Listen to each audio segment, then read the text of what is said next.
Are you a filmmaker or a content creator?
Is your bar looking a little ordinary? Is it lacking something awesome? Well, head out to your local liquor store and pick up something extraordinary. Grab a bottle of Old Humble Straight Whiskey or Old Humble Special Reserve. They're clean, smooth, easy drinking whiskeys that taste the way whiskey should taste. From humble beginnings to an extraordinary finish, Old Humble whiskeys are what your bar needs today. Walk tall, be awesome, and drink humble. Old Humble Straight Whiskey and Old Humble Special Reserve. Get yours today. Ladies and gentlemen, brothers and sisters, children of all ages, welcome to the Wednesday night happy hour, the Old Humble Distilling Company's Whiskey Wednesday happy hour. Tonight, we are doing science stuff. I am the Old Humble guy, and the host, the owner and proprietor of this here distillery. We're going to have a little bit of our straight whiskey today. Is this a clean glass? Yeah, it's a clean glass. Just have a little fingerprint smudge on it. I have been driving literally all over town. I drove 250 miles today and never left the city of Houston. How messed up is that? But same concept applies to the show today because we're talking about the discovery of the universe and how, like 100 years ago, our universe was a very small place comparatively. But first, cheers to chat. We have Ting Ting. I also see Safety Doc is in the house. Let's go to the chat page since I'm here. Is my chat window there? I don't think my chat window is there because I closed it and reopened it. There it is. Chat window's there. Libraries that have velocity of information: MIT, Rice, Chicago Public Library, Snow Isle. What is Snow Isle? UCLA, North Idaho College, University of British Columbia, UC Berkeley, Universidad Marburg. And then the Humble, Texas Library. I'm telling you, as soon as I get the book back from Lisa, I will get that book into the library. You can count on it. Republicans discover the universe. Next up, Tucker Carlson. I wouldn't count on that, Moose Gal, because there's aliens in the universe, and Republicans are notoriously opposed to aliens. What else we got?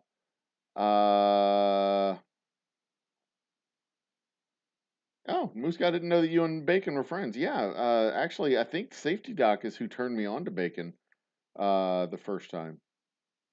Did I just hear my audio bloop? No, I guess not. Not to point the barrel at my nose again. All right. So yeah. Cheers to chat. Cheers to everybody out there in internet world. This has been an insane week. This has been a crazy cuckoo week. Um, Bourbon Rendezvous in the house. Cheers, Bourbon Rendezvous. I saw Penelope sent you some stuff. You badmouthed them on the TikToks, and Penelope Whiskey sent you some stuff. That's a great way to get whiskey sent to you, but it's not a great way to get me to send whiskey because I won't do that. Um, very sneaky, very clever. I try it with other whiskeys and see if it works with anybody else. This has been an insane week. This has been an absolutely insane week. I know it's only Wednesday. I have started, look, I have here written like the entire script of what I want to, not this whole thing. It's like 3 pages. 3 pages of what I want to go over with my quest for 100,000 views, but I'm not satisfied with it. I've started recording it like 3 times and stopped all 3 times. We are in the middle of the process of sourcing a plumber, a steam tech, for installing our steam generator because our first steam tech just ghosted me. He just quit returning texts, quit returning voicemail, quit returning phone calls, quit answering his phone. I hope he's okay. I don't know anything. I don't know what happened, but I hope he's okay. I hope he comes back. I hope he returns a text at some point. But man, I hate shopping for vendors. Shopping for vendors absolutely sucks. Um, but we had a fantastic show on Friday night. Friday night was a fantastic, amazing, awesome show. CCAP, if you know who CCAP is, I'm telling you they suck. Um, if you don't know who they are, trust me, they suck. Uh, uh, that's been a stress. I'll explain that one not this week, but in a future week. I've got some more research I need to do before I talk more about that. But we have well, not just tonight. We have tonight's show where we talk about the literal discovery of the universe. Tomorrow night we have trivia. 90s movie trivia is the theme of the themed rounds on tomorrow night's trivia show, and Lisa will be joining us. 35 boozy bucks are up for grabs, and those boozy bucks can be swapped out for slices on the wheel. Also, they can be swapped out for merch. You can go to our website, go to the company store. You can see the merch we have. We have T-shirts, we have tank tops, we have hats. We have whiskey, but it's not at the company store. You can just contact me directly, and I will see if my representatives have whiskey available to share. Because we have to buy that at the store, and if we can get it at the store, we can turn around and pass it on to you. And then Friday, we have Same Old Circles. Who is Same Old Circles? That's a very good question. Let me switch screens here to that one. There it is. Friday Nights Live is right there. Is that the one? That's not Friday Nights Live. Is that the one? There it is. Friday Nights Live with Same Old Circles. It is a duet performing. The first duet that we've had performing, singer and guitarist performing at the show. Do I have hats? I don't have hats like this in my merch shop, but I do have hats like I have ball caps, trucker caps, trucker hats, and I don't have one. I have one, but not handy. I don't know where it's at. I should also put these the biohazard sunglasses that I have on um, on the website. They're if you know want the look, I have blue ones, I have green ones, I have orange ones. I like my sunglasses, and what I really like about them is that they're not polarized, so I can see my computer monitors as I am doing this shit. And the lights in my eyes, and I don't have to worry about anything. I can't see very well, but I can't see very badly either. But anyway, here we've got there. Here we've got these guys performing Friday.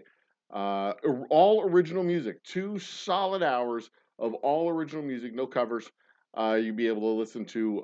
You'll be able to hear the stuff that they do and that they make. It's going to be a fantastic show. And then we've got these guys this week. We've got next week Liz Casland and Brad Lewis performing another duet. And then the last weekend of June, the last Friday of this series before we take our summer hiatus, because it will be hot as balls. The last Friday of June, the last show of the series before we go on summer hiatus, before fall, we are doing damn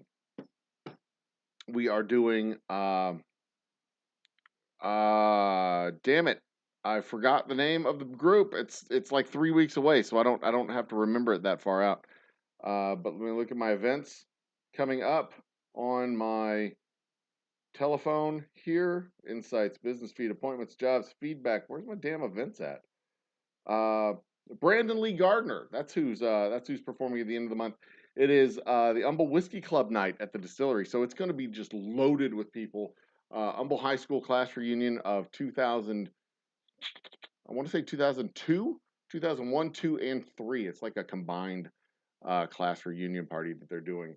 Those guys are also invited. I don't know how many are going to come because it is an unsanctioned unsanctioned event.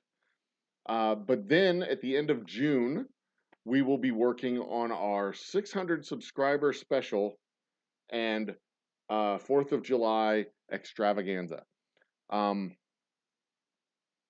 Lisa and my lovely wife both would like you to know that you are you should not subscribe to my channel, because Lisa was supposed to give me a video, but she has not done so. So I could post it up as a short, but she has not done so. My lovely wife, I wrote out a nice script for my lovely wife, and she completely ignored it and blew right past the 600 subscriber threshold and went straight on to 1,000. When, by the way, I will be fighting a kangaroo when we get 1,000 subscribers on the channel. I've been saying this for a year. I'm going to keep saying it until we get our 1,000 subscribers. They have an aquarium down the street. It is in that direction. I'm going to go to that aquarium in my full boxing gear, or at least with boxing gloves, and I'm going to go right up that front desk, and I'm going to ask for the kangaroos. They have four kangaroos at this place. It's an aquarium and like a exotic animal, like petting zoo type of thing. They have birds, and they have cavies and capybaras and all kinds of deer and stuff. Kangaroo. They have kangaroo. So I'm totally going to go there. I'm going to fight a kangaroo. I mean, I'm going to try to, at least. I don't know if they'll let me in, but that's the plan.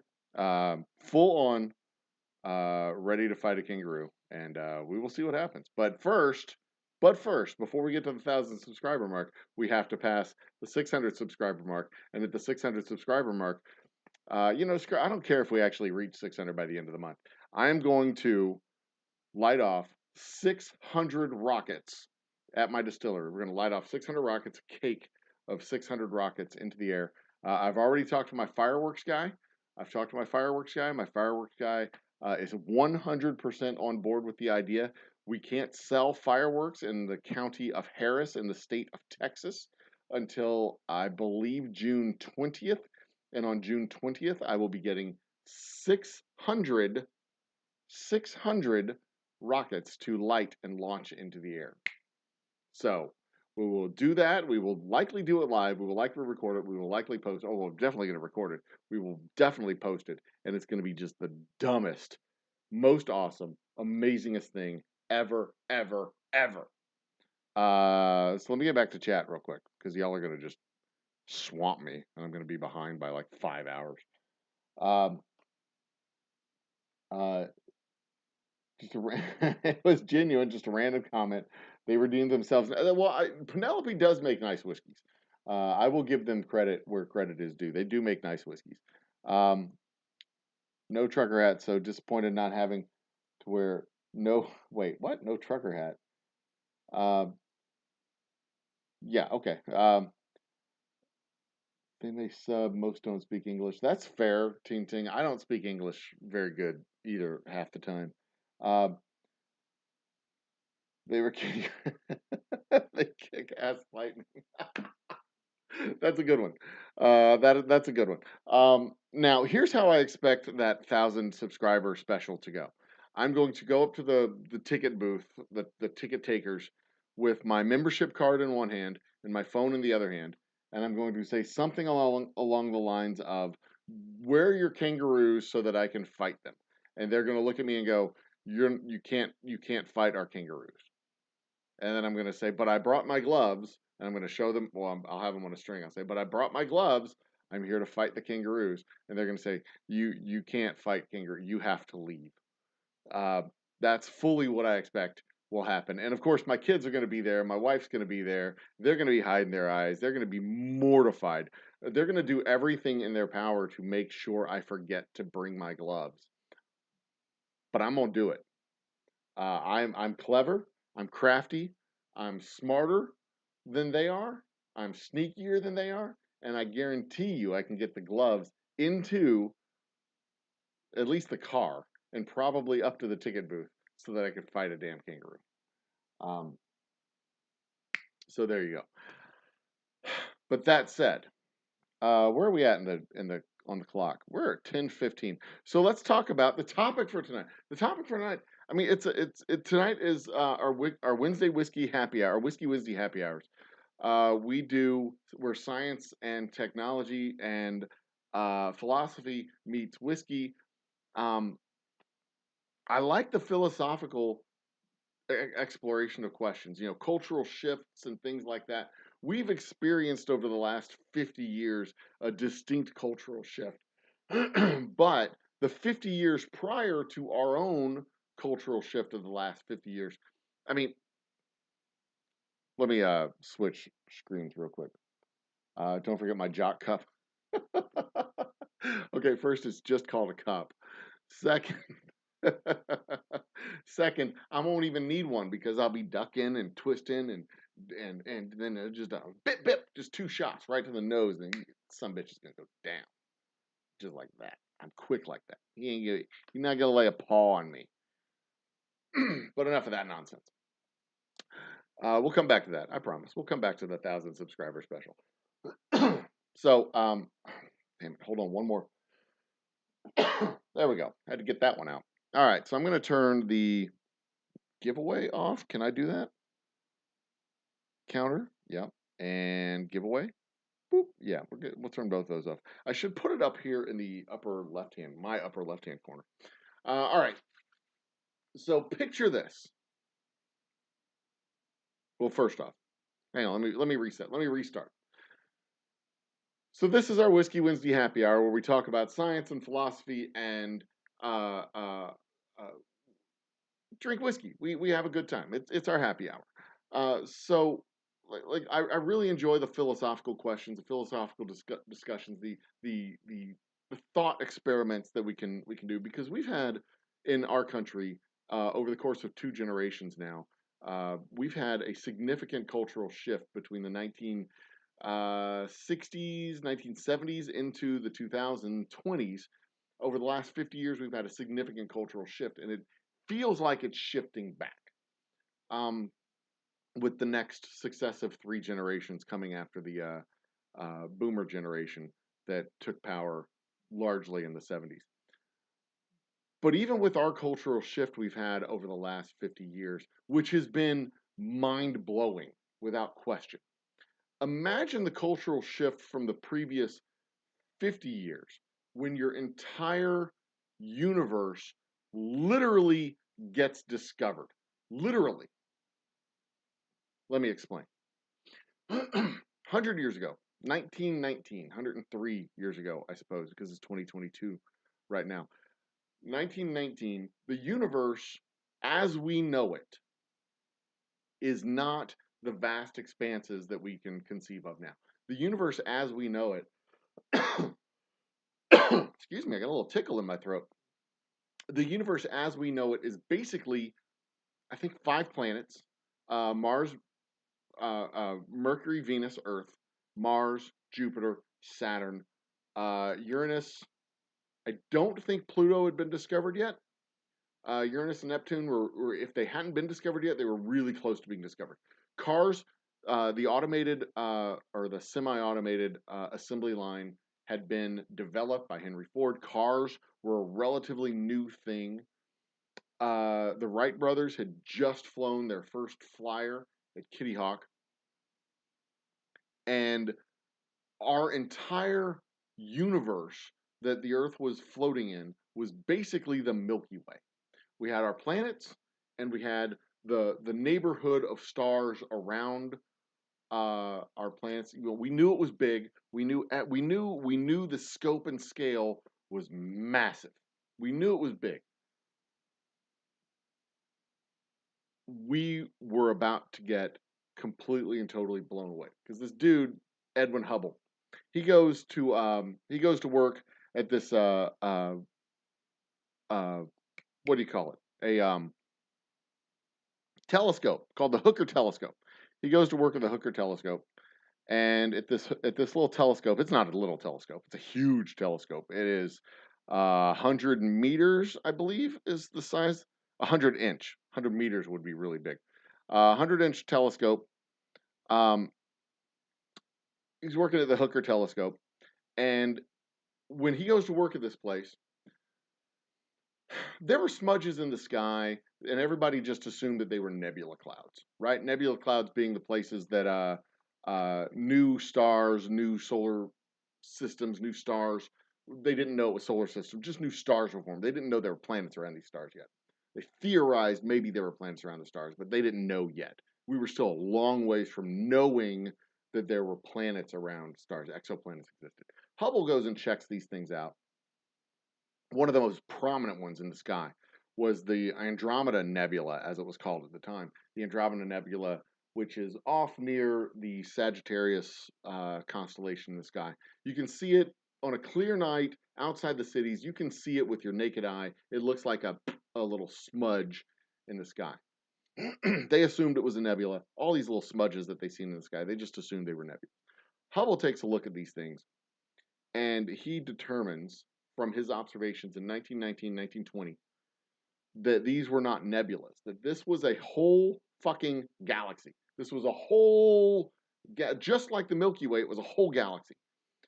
He takes observations of this. He can with the big old 100-inch telescope, and he identifies a galaxy outside of our galaxy. And because they had already discovered the standard candle technique back in 1908, the standard candle technique being a method by which they can measure the distance of stars based on their magnitude and a standard brightness of the stars, and by triangulating the location of that star in the sky based on Earth's location on this side of the sun versus this side of the sun.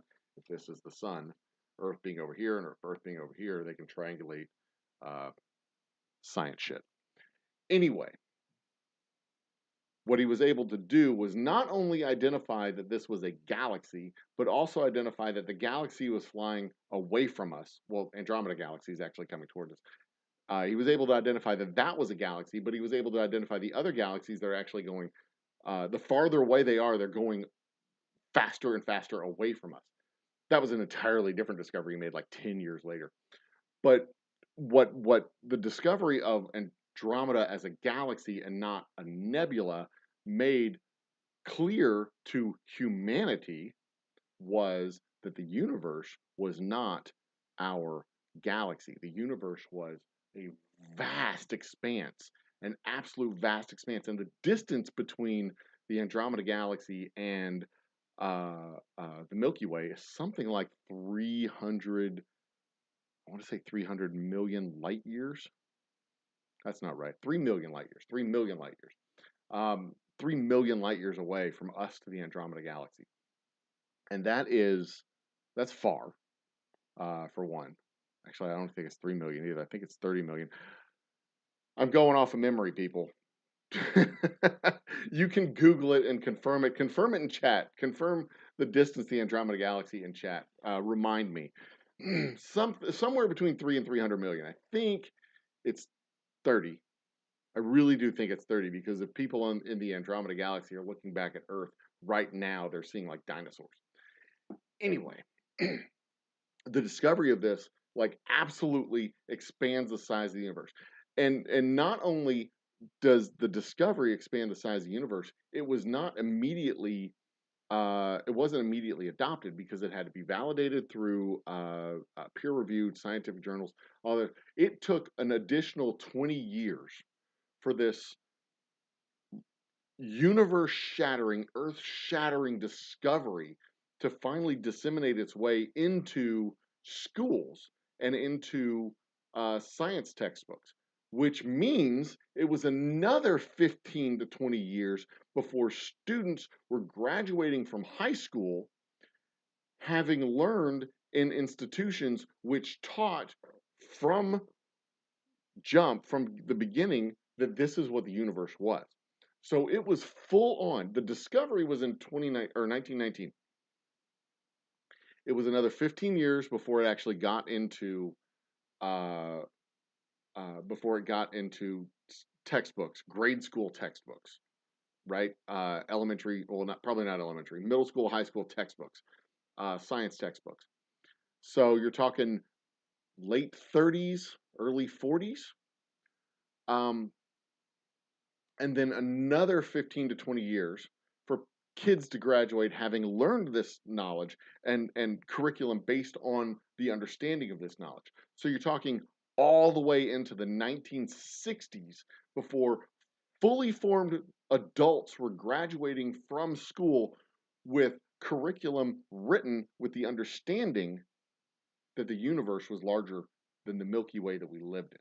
So from 1919 to like 1965-ish was how long it took for this literal universe shattering discovery to be carried by students to college in their brain box. So talk about a mind-blowing cultural shift. This was still when they were debating whether or not the universe was in static state or if it was expanding. And Hubble, another thing that Hubble significantly contributed to was the model that understood the expansion of the universe and the understanding of the Big Bang. The Big Bang was still being debated and contemplated and discussed as an idea all the way into the 1980s when I was in school. It was a theory. It was the controversial solid state versus this shit was settled science in the 1960s, and they were still debating it as as if it were an open question in the 1980s.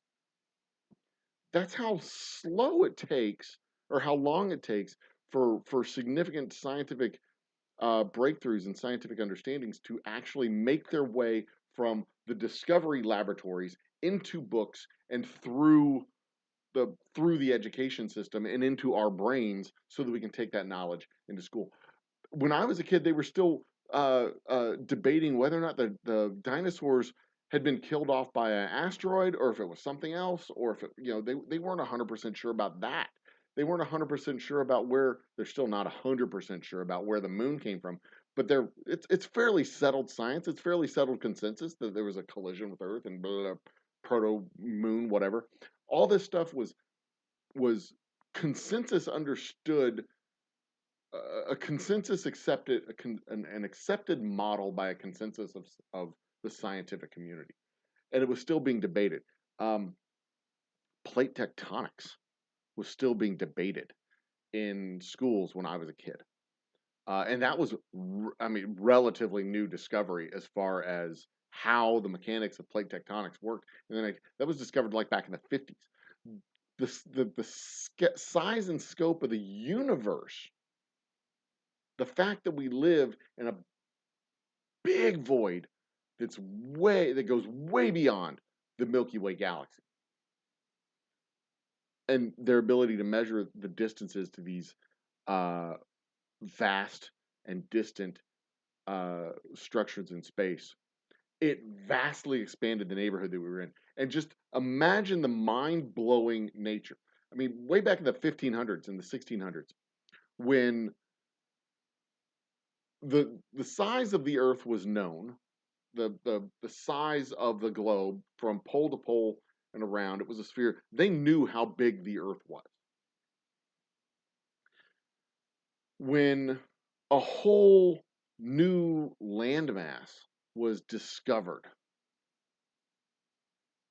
and the neighborhood that we lived in as people was vastly added to, brand new territory was added. And I assume vice versa too, as your the American native populations when they discover that they're not the only ones around, and there's a whole nother world that's out there beyond their world. Um, it's hard to imagine the cultural shift and the mind blowing nature of that discovery. But when you look at the cultural products of the time, Star Trek, Star Wars was a little bit later. All of the sci-fi movies, The Man from Outer, the Mars attack, not Mars Attacks, that was 1990s. But the Martian Attack movies, the Intergalactic Attack, all these Buck Rogers-y type of things from the 50s and 60s, as we're expanding our knowledge and expanding our understanding of the universe that we live in. You see this cultural shift um, happening at the time, and I think about that cultural shift from from the 1920s, the 19 teens to the 1970s, and then the cultural shift from the 1970s to 2020, and how dramatic I see. I think of how our corner of the universe opened up and got bigger and wider, and the next 50 years after that, from 1920 to 1970 or so, and then from 1970 back to today, 2020, it seems like there the pendulum shifted the other direction, where people started to try and kind of claw it back uh, to a place and a space that was more comfortable and easier to manage, even as technology was advancing so rapidly and so quickly to make the vast reaches, the vast distances here on Earth closer and closer and closer and closer. Uh, as a kid, making long distance calls from Houston to Galveston was a big deal. That 409 area code, man, you got a phone number with a 409 area code, you were not getting you're not getting a phone call in our house because that costs money. Long distance phone calls cost money. Kids these days, there's two successive generations of people that have no idea what a long distance phone call is. Like they don't even know, because you can make phone calls from Houston to Dallas, from Houston to San Francisco, from Houston to Toronto, from Houston to wherever, and you don't have to pay a long distance call. There's no long distance fees anymore. But in the 1940s, it would take 2 weeks to deliver a letter, and now, being able to call across the country was impossible. Um, it just didn't. Yeah, I mean, you just couldn't unless you were in some kind of fancy highfalutin business industry where you could do something like that. Um, the way things have changed, from that first 50 when we discovered the universe, the way they discovered the universe, just looking through a 100-inch telescope to be able to identify, and that's all it really took, because it was one thing that was outside the model. One thing that was outside the model. There was, if the entire universe is our galaxy, and there's a galaxy outside of our galaxy, then the model of our universe that this is a galaxy is wrong, or the galaxy as the universe is wrong. And then you confirm it, you see that, and then you see another one, and then you see another one, and you're like, yep, this is something different. And then it completely shifts the model. But it still took another 40 years for that model to work its way all the way through, at least 40 years to work its way all the way through the system. And probably closer to 50 years, because it was probably the late 60s when the first kids who had gotten those science textbooks when they were 6 years old that actually had a model of the universe that was beyond the Milky Way galaxy. It was probably the end of the 1960s when the first kids were getting, and it probably wasn't even universal across the country because all the school districts are different. All the school districts order their own books. All the states order their own books.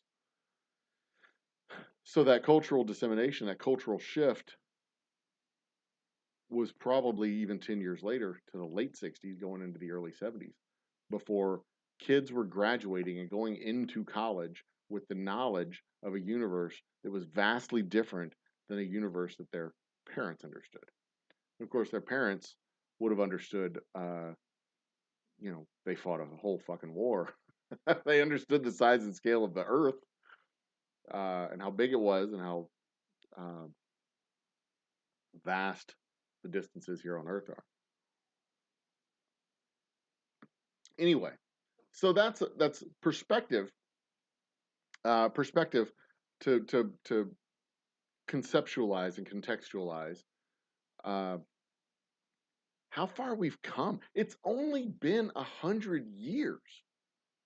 We've only known about the rest of the universe for 100 years, and in that 100 years time, we've sent probes outside of our own solar system. We've sent probes to all the planets, or at least orbiting the planets. We've landed on 2 of them and a moon.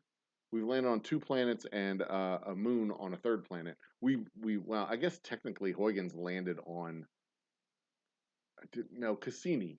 Cassini crashed into Jupiter. It didn't land in Jupiter. It crashed in, and Huygens, I think, sent a probe into Jupiter. Or was it the moon, Enceladus? It doesn't matter. Uh, we did one of those 2 things, but technically we've crashed into Jupiter. We've landed on a moon of Jupiter. We've landed on Mars. We've landed on Venus. We've actually walked on the moon, for God's sake, in only 100 years of knowing the scope and scale of the entire galaxy, and only 40 years of knowing the scope and scale of the entire galaxy.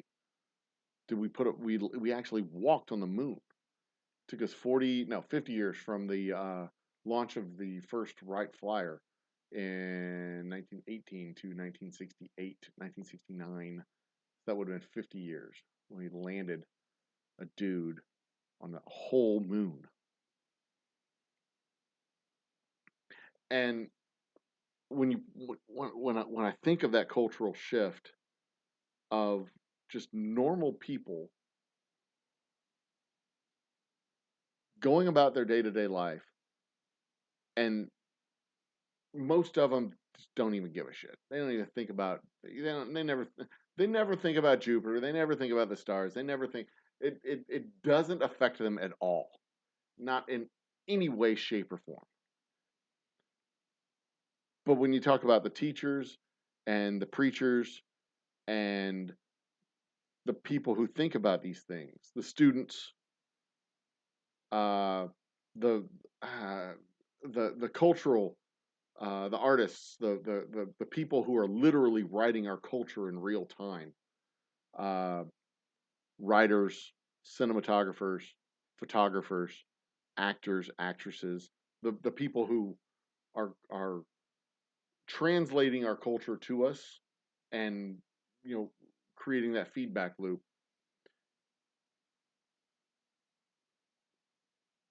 That must have been a weird time. I mean, an exciting time. And I mean, I've seen some of those movies, and they're just terrible. They're just really terrible. Um, I mean, fanciful ideas and fanciful exploration of the thought narrative, but yeah, they're not good. Most of them are just not good. But being able to take that knowledge, take that fundamental shift in understanding the world, literally the world and universe around us, and translate that into visual imagery and uh, art of several types. I just find that to be absolutely fascinating. That could be a whole damn show all by itself, of the science and art behind the cultural shift between the 19 teens and the 1970s. and then the cultural shift in art from the 1970s to the 1920s. This is a distinct difference in the first 50 years and the second 50 years of the last 100 years, because there's a distinct shift right around the end of the 60s and beginning of the 70s when one generational cohort was moving to the side and the next generational cohort was taking over. And there's a distinct shift in tone, a distinct shift in culture, a distinct shift as things slowly start to come back. And that's a topic for a whole nother time. But those first 50 years, man, those first 50 years would have been, that was something. What a time to be alive, right? When you're just sitting there and then, you hear over the radio, the universe is a lot bigger than we thought. And like I said, for most people, wouldn't affect them. Doesn't make a goddamn bit of difference.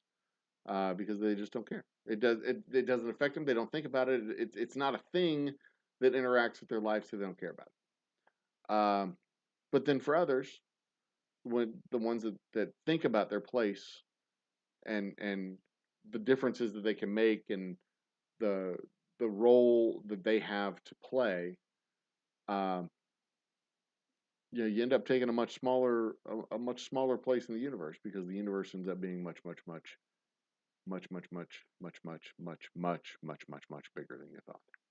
Anyway, stuff to think about, food for thought. And I don't know where to go from there, but we're going to take the rest of our opening shot and move over to chat, shall we? Camera 2? No, still camera 1. But open chat. Cheers. Cheers.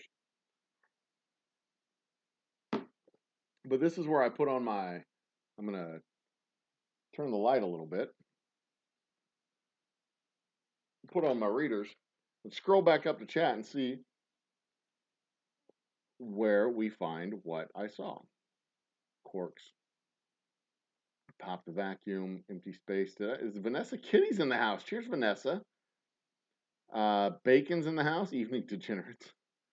1930. Ah, that's right. Pluto was 1930. Thank you very much. Ting ting.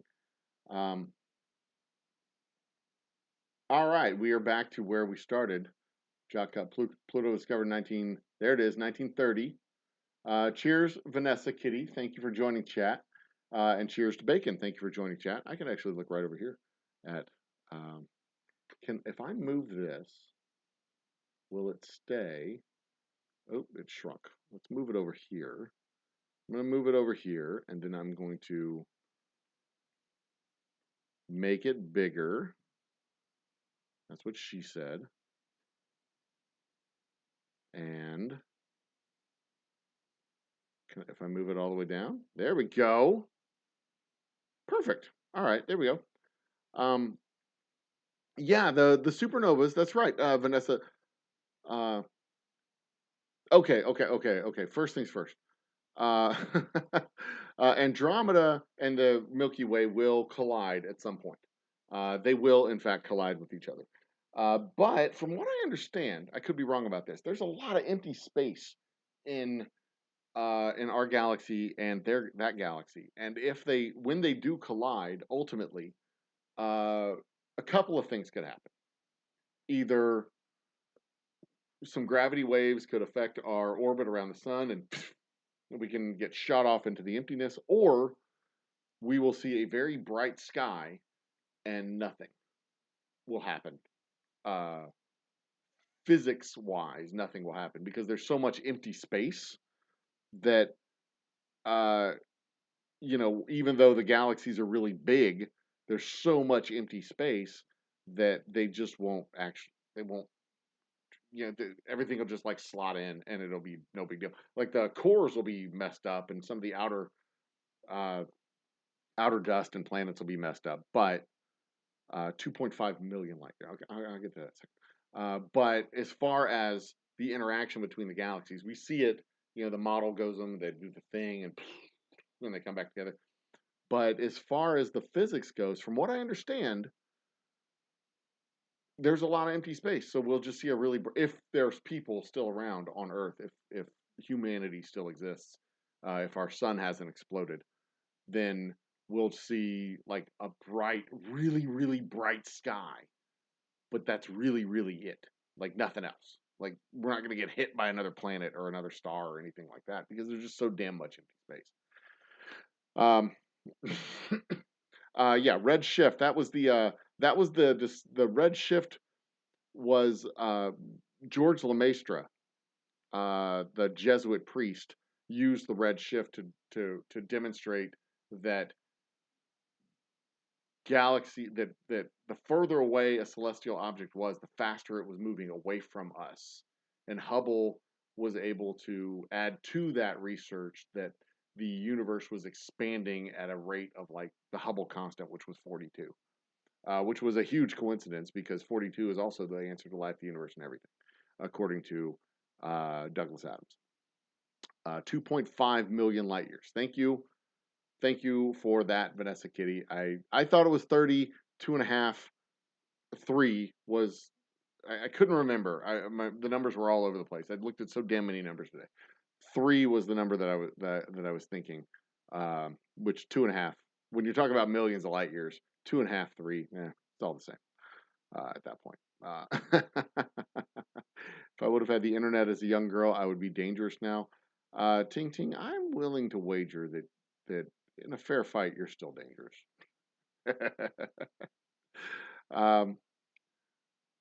Once we use the military, become today's commercial internet. Yep.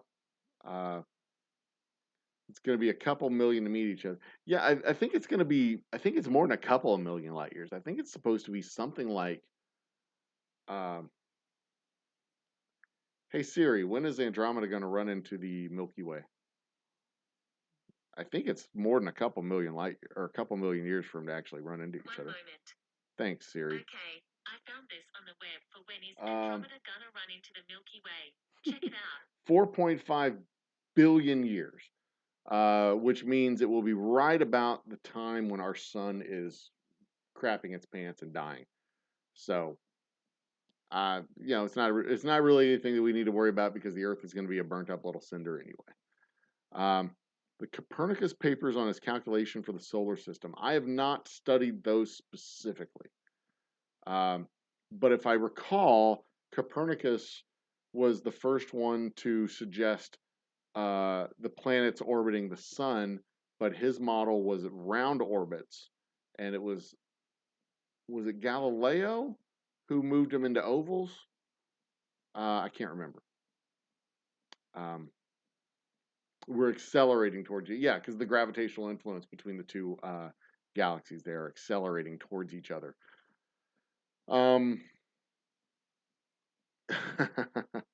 Universe open or close. See, that's a really good. So most of the science today suggests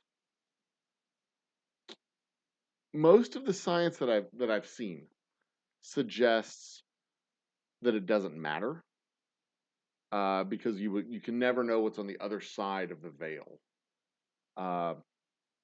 Would never be able to see it. We'd never be able to detect it. We'd never be able to know. Except that if there's if our universe is a bubble that's expanding, and there's another universe that's a bubble that's expanding, where those bubbles meet would become a flat wall. So if there was ever an observation of an asymmetry to the edge of the observable universe, then we would know that there's something on the other side. But the problem is the edge of the observable universe is not necessarily the edge of the universe, because the light from the edge of the universe comes to us at the speed of light, right? But then there was that period of inflation. So there's darkness that we can observe with the, let me show you that, the cosmic radiation background. We can observe the darkness and the remnants of the Big Bang. But that doesn't mean that we're in the middle of the expansion of the universe, because theoretically, if we were moved to the edge of the observable universe that we know of, there'd be another bubble over there of the observable universe, and where we are now to where we are going would become invisible as this light drifts off into the ether. Which just blows my fucking mind. I can't wrap my head around that. Millions of years pass, Andromeda will gain brightness. Yeah, it will eventually become brighter and brighter and brighter. And I believe it's like the size of it in the sky is like 5 times the size of the moon. That feels wrong to me. Like that's really big. I know it's like at least 3 times the size of the moon across the sky. But if you filled in all of the light waves to the extent of the Andromeda, I think it would be a disk, a flat disk about 5 times the size of the moon. But you have to fill in all the UV and ultraviolet and light and all the other X-rays and stuff that's being emanated from the galaxy. Pop the vacuum in between time and space. Bacon's still in the house. Yeah, they were trying to figure out what quasars are, right? How many dimensions to our universe? The high end of what we're thinking lattice is E8 and stuff. I don't know. When you start talking about multiple dimensions of the universe and multiple, that's when you start getting into string theory and shit that I can't even begin to comprehend. And the problem with string theory, that should be a whole nother topic for a whole nother show. The problem with string theory is that you can't test it.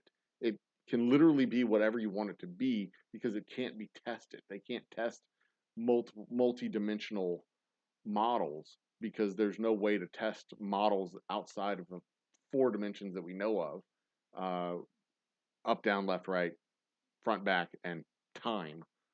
We don't know how to test those. So getting into that theoretical shit with the multiple dimensions, that's beyond my even beginning of comprehension. It's fun to study. I bet they are.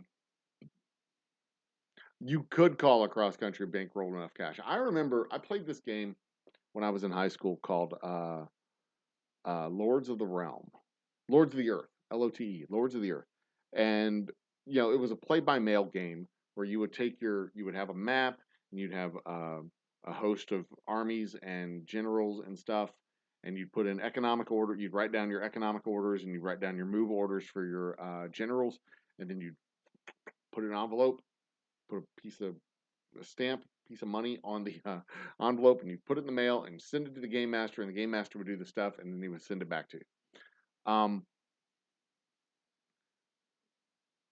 Every once in a while, you need to make a phone call, and Lord help you, if I had to make a phone call to somebody in like Utah or Dallas, or oh my God, I'd have to ask permission and keep it under 15 minutes because a damn phone call would cost $20. I mean, $1 a minute to call to Utah or California or even just $1 a minute.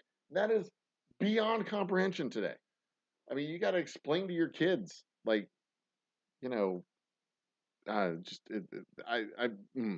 it's so fucking insane. It's absolutely crazy.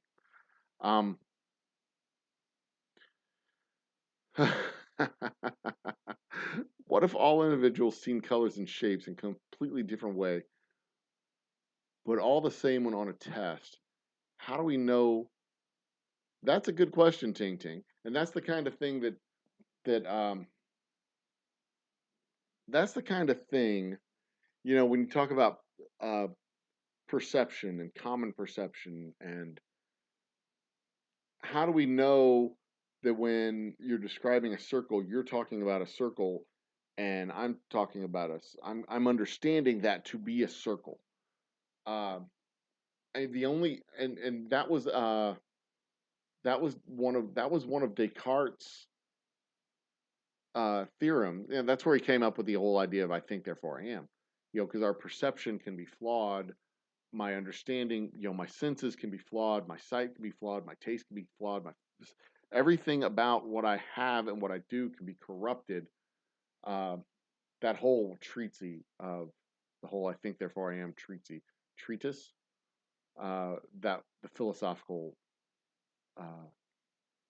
progression to that was like a little love letter to the Pope. Because those philosophers of the time, they were thinking and they were seeking knowledge, and the church didn't like this idea of them seeking knowledge outside of the holy book and the holy artifacts and whatnot. So he had to, he had to come up with this notion that even if everything that I have is corrupted, everything, my senses, my sight, my smell, my hearing, my sense of touch, if everything I have is corrupted, and I don't know that what I'm touching is what it is, because it's I'm trusting my senses, and my senses can be corrupted.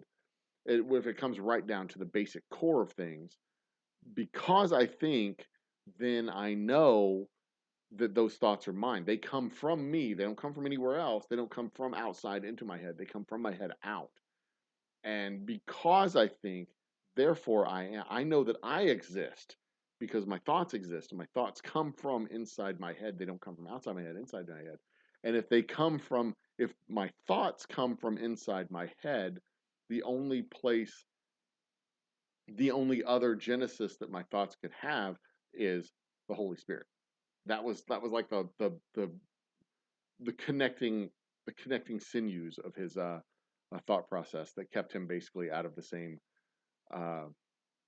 of the same trouble that Galileo and other thinkers found themselves in back in the day of the old Renaissance and Enlightenment period.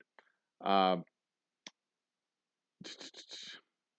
you discover the whiskey, discover the universe inside a whiskey. You discover a lot of things inside a whiskey bottle. Wisdom is found at the bottom of a whiskey bottle. We'll write that one down. Wisdom can be found at the bottom of a glass. No, I like the bottom of a whiskey bottle.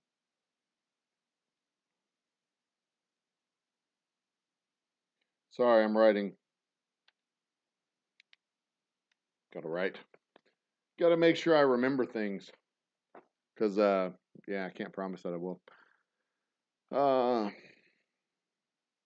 We don't all see. That's true. We don't perceive colors the same way.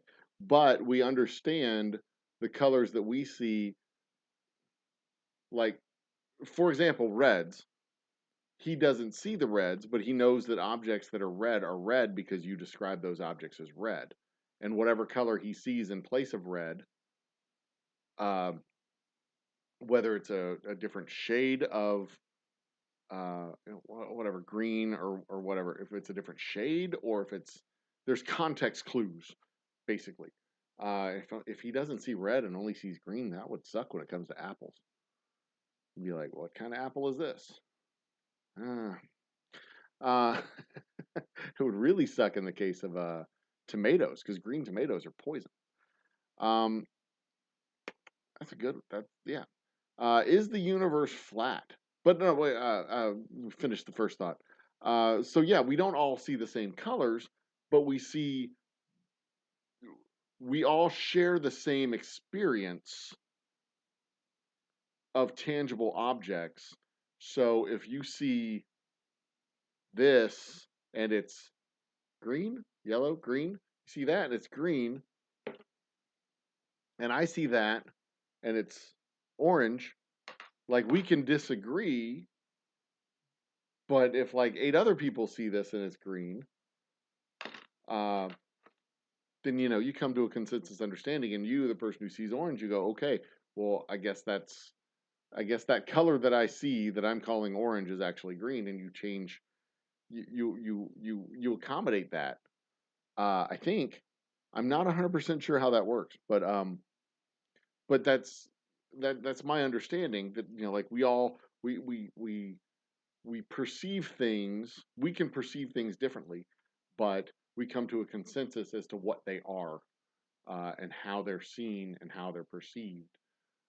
If we all share the same facts and we all share uh, the same understanding of the world around us. If we don't share the same understanding of the universe and the same understanding of the world around us, then we can all see the same thing and come to wildly different conclusions.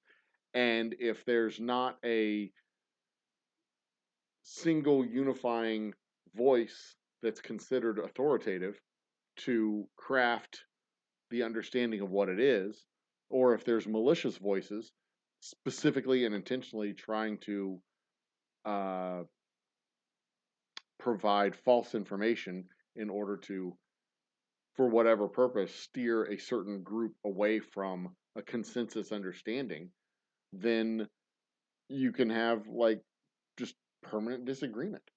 And we've seen it with stuff like with climate change, for example. There was a small group with a vested interest in perpetuating the fallacy that it's not happening. And for whatever purposes the small group was insisting on it, they, let's say if part of this small group was an oil company, they had a vested interest, a financial interest in delaying any kind of tactic that would mitigate the inputs that caused climate change. So they had a vested interest in spreading misinformation. And to this day, people still repeat and spread the misinformation with regards to climate change, which is consensus understood. There's a consensus understanding that A, it's happening, B, it's a problem, and C, it needs to be addressed. But there's a small group of people. We saw it over the last couple of years. There was maybe 400 people, for whatever reason, were just intentionally spreading misinformation about the pandemic that was raging across the globe. Um, Maybe 400. And they influenced a wide swath of the population who, for whatever purposes, chose to follow them. And that, but when it's just something benign like grass is blue or grass is green or no, grass is pink, like there's a consensus understanding that grass is green. So if you see grass and it's pink, then you flip those switches in your head and you make that understanding in your head and you see the pink as green, or you describe the pink as green. I don't know if that would translate to other stuff. Like if you see pink shirts, that'd also be green. I don't know. I don't know if that color switching thing is a thing that happens so much as just leaving off a color, so you see green as like yellow or something like that. But you also see yellow as yellow. I don't know. I don't know. That would be a fascinating thing to dig into deeper. Shark Home Brewing, is the universe flat? I think the understanding is that the universe is infinite in all directions. That it's not a flat disc, but it just goes out as a ball. But I don't know. I don't think it's flat. I think it is. I think it goes in all directions, up, for lack of a better term, up, down, and out. I think it's expanding in all directions at the same time. There you go. Chalk line on the roof. Got up to the chalk was not working when he snapped. Oh, because he didn't see the. He just doesn't see. It's just not there. Okay, so Vanessa says the universe appears to be extremely flat. Okay, but it's not linear, is it? I mean, it didn't expand out like this. It expands out in all directions, doesn't it? I mean, correct me if I'm wrong. My understanding was, well, I mean, I don't know. Increasing stretching. One nebula that supposedly is made up of mixed strawberry daiquiris. There is a tremendous amount of alcohol in space, surprisingly enough. A tremendous amount of alcohol in space, but there's a whole lot. It's easier to harvest here on Earth. What matter does to space-time is another great study. I bet. You don't think anyone sees colors or shapes the same? Just we're so used to see. That's what I think. I don't think. I think that's a good. I mean, that's a good observation. I don't. I I think ultimately we we share a language to describe common shared interactions. So, like, there are cultures that don't have words for certain colors. There's cultures that don't have words for certain things.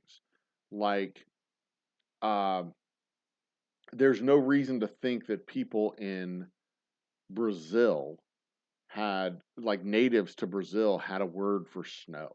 Because there's no mountains in Brazil. It's a tropical rainforest.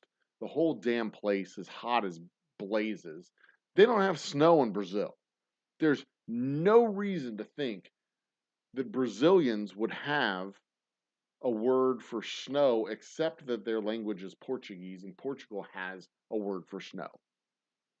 Just like there's no reason to think that Inuits would have a word for giraffes because they don't have giraffes in northern Canada. They don't exist in northern Canada. They exist in Africa.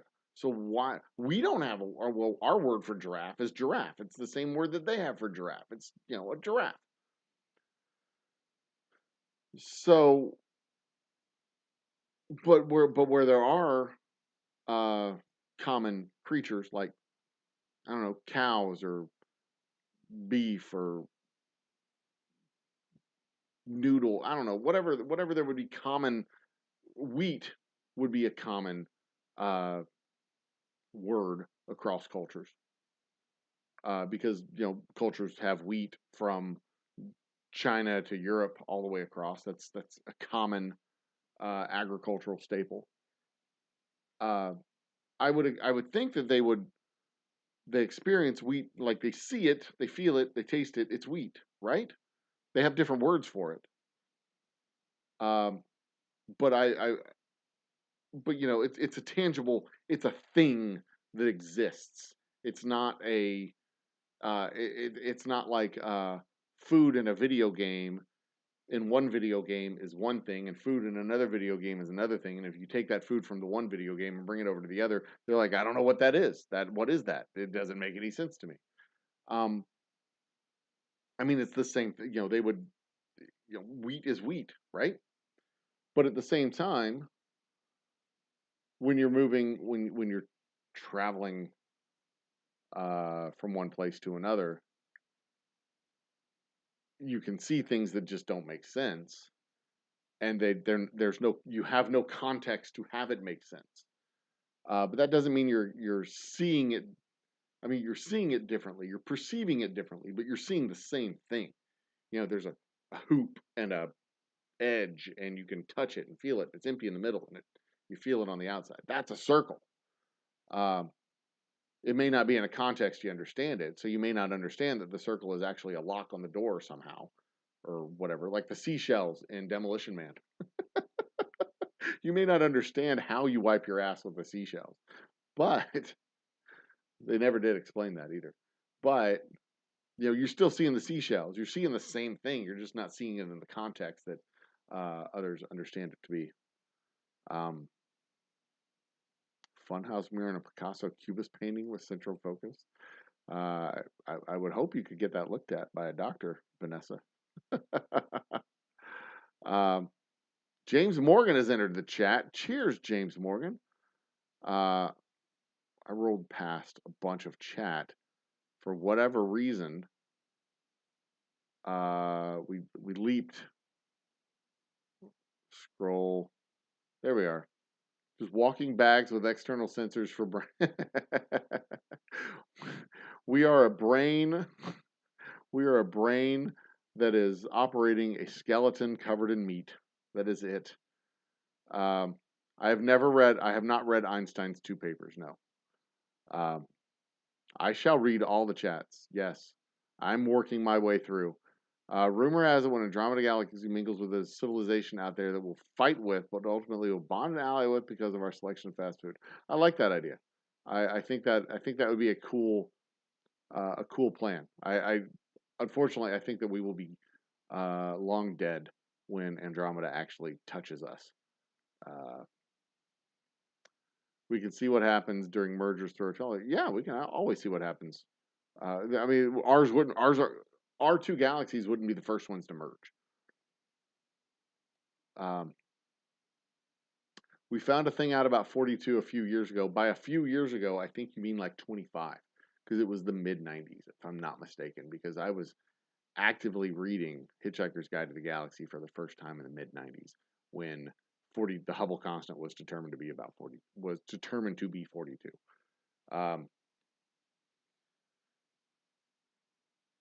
Yeah, I don't need to look. I'm not going to look that up. You can look it up yourself. It's fine. 2 mathematicians, Andrew Sutherland at MIT and Andrew Booker of Bristol, have jointly proven that 42 is indeed the sum of 3 cubes. For years, mathematicians have worked to demonstrate that x cubed plus y cubed plus z cubed equals k, where k is defined as the numbers from... Oh, really now? Interesting. Yeah, Copernicus was and I believe he had the orbits as actual circles, not uh, oblong ellipses as they are. Open universe with space is stretching, accelerating in that stretching. Yes, right. We're not expanding into anything. We're expanding inside of the horizon of the universe, which is even harder to understand. Right. Most every point is accelerating away from every other point, like a balloon being blown up. Except instead of the difference with a balloon is you're adding matter to the inside of the balloon by blowing it up. Space is just like inflating, which is, again, hard to comprehend because we're not expanding into anything, but we're expanding faster. It just can't think of that. I'm happy with a short time. Let's come back as a cricket. Demonic children. Now, 70 miles per second. With this in mind, our merger will occur in about 5 billion years. Right. I don't think you can help me with higher dimensional geometries because my mind is finite. Sun is going to be a dwarf in a couple million. Yeah, it's going to be red. It's going to be a red giant in about 4 billion, if I'm not mistaken. Glory days of call and collect. I remember having to stop and call home because my mom paged me and I had to stop at a payphone and put in quarters to the payphone because my mom paged me from home. And even though I was only about 10 minutes up the road, I had to stop and call. She's like, "Where are you?" I'm like, "I'm on my way home." She's like, "Okay, get home." I'm like, well, fuck, you owe me a quarter, woman. Also, payphone calls were a quarter at one point. Just this form. Short story from my previous mayor. Oh, Lord. Sprint let 3 calls go through to Saudi Arabia. I do not know. $20,000. Several calls from Texas. $20,000. Holy shit. Kiss the post buddy, you're a witch. That's very much how it was back in the 1600s. They would put you, yeah, you're a red giant. We currently think the sun will become a red giant twice. Ooh, I did not know that. A lot of hookers and blow for this phone call. Even a cooked taco has lumps and bumps. Yes. Compare our colors with each other. Yes, that's it. Doesn't see red at all. Okay. Can't wait to try Fried Green Tomato. I heard it was a decent movie, but I never saw it. Ting ting. Fried Green Tomatoes. That had Rosie O'Donnell in it, if I'm not mistaken. That was the one movie she was in. I Never saw it. It's a chick movie. I never saw it. Cool. Goes by Shapes and Said. Fried eggplant is tasty. Some place that had green stop signs. Okay. Well, one can believe whatever they like, but it doesn't necessarily imply that it's true. That is accurate, Vanessa Kitty. Beliefs and reality are not always coinciding with each other. James Morgan joined chat. I could probably turn on timestamps. Will that screw up all my stuff? This tells me how far behind I am on chat. I am 14 minutes behind on chat. I'll catch up. Forego my medical care 1987 till now. Evening all. Thoughts on the makeup of dark matter. So, James Morgan, thoughts on the makeup of dark matter? That is a good question. Dark matter.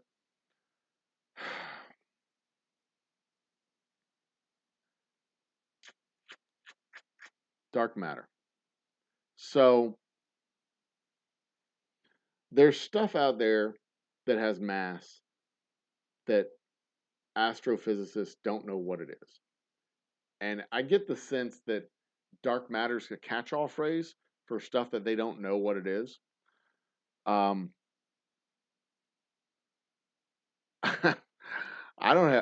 got nothing. I have no idea what it is. It's a thing that it definitely exists because they can measure it, but I haven't seen any good theories about what it is.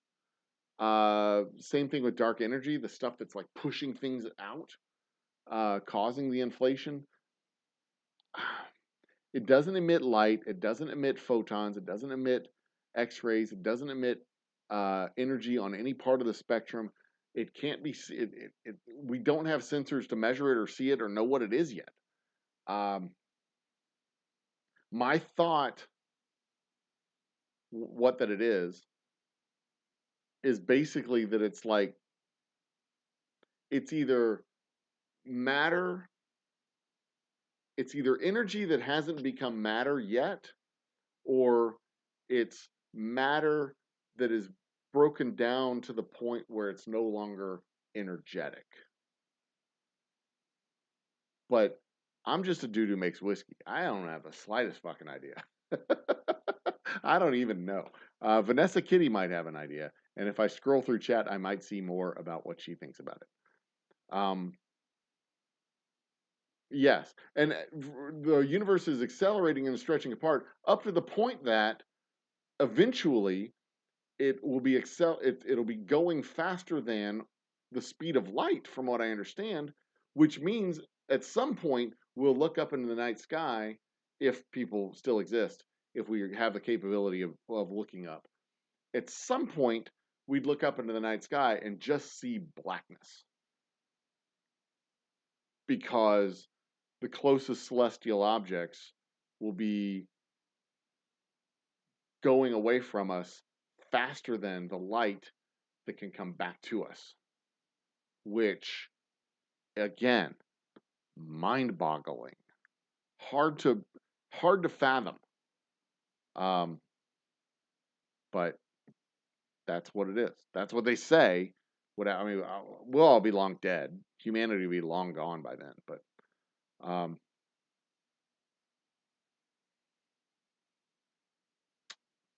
monkeypox spreading like monkeypox do. If riding in a jet plane is spreading stuff, what? Not a native word for snow, but they have to have. Well, no, they don't have to have one. I mean, they have a word for snow. They could call it snow, just like we don't have a word for giraffe. We call them giraffe because that's their word for giraffes. They're called giraffes. Or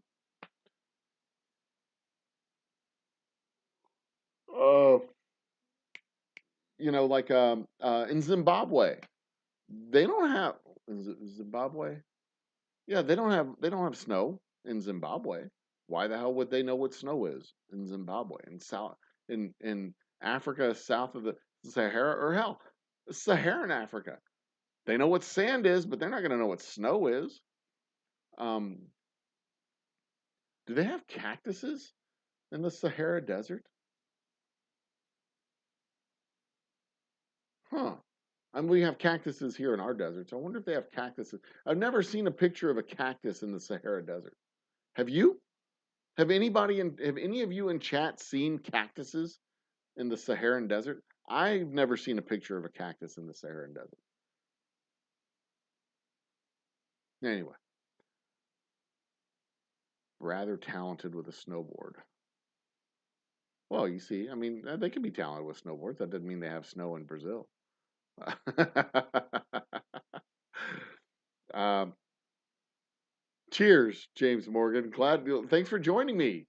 This is the type of stuff that you get. You missed earlier. We were talking about the actual discovery of the universe when Hubble actually discovered the universe.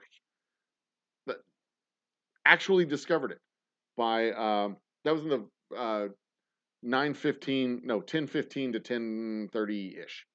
Hubble discovered the universe. This is how he discovered the universe, basically by identifying Andromeda that was outside of the Milky Way galaxy, and then from there it was just like the universe is huge. Now it's an open forum. We're just chatting about everything now. Space booze, good. Children in the middle of hay, rat killing. Huh? Yeah, okay. You're weird. Oh, that reminds me. I should probably talk about our space whiskey and the timeline for our space whiskey. That'll probably be next summer.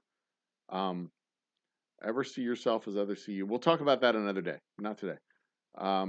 Usually see ourselves. We see ourselves from mirrors, but when we see ourselves in mirrors, we see an inverted picture of ourselves. We never see ourselves the way others see us, because we always either see a mirror image of ourselves or a picture of ourselves. We see ourselves as we used to be. We never see ourselves inverted, unless you have an app on your phone that'll do that. iDoc group up to me, iDoc tree. No, this topic is about 42 was recently found. Okay, let's find out. Hey Siri, when was the Hubble constant discovered? When was the Hubble constant discovered? Here's what I found from encyclopedia.com. The expansion of the universe was first established by the Carnegie Institute's astronomer Edwin Hubble in 1929. Okay, so that was the expansion of the universe. We know that, Siri. When was the Hubble constant discovered to be 42?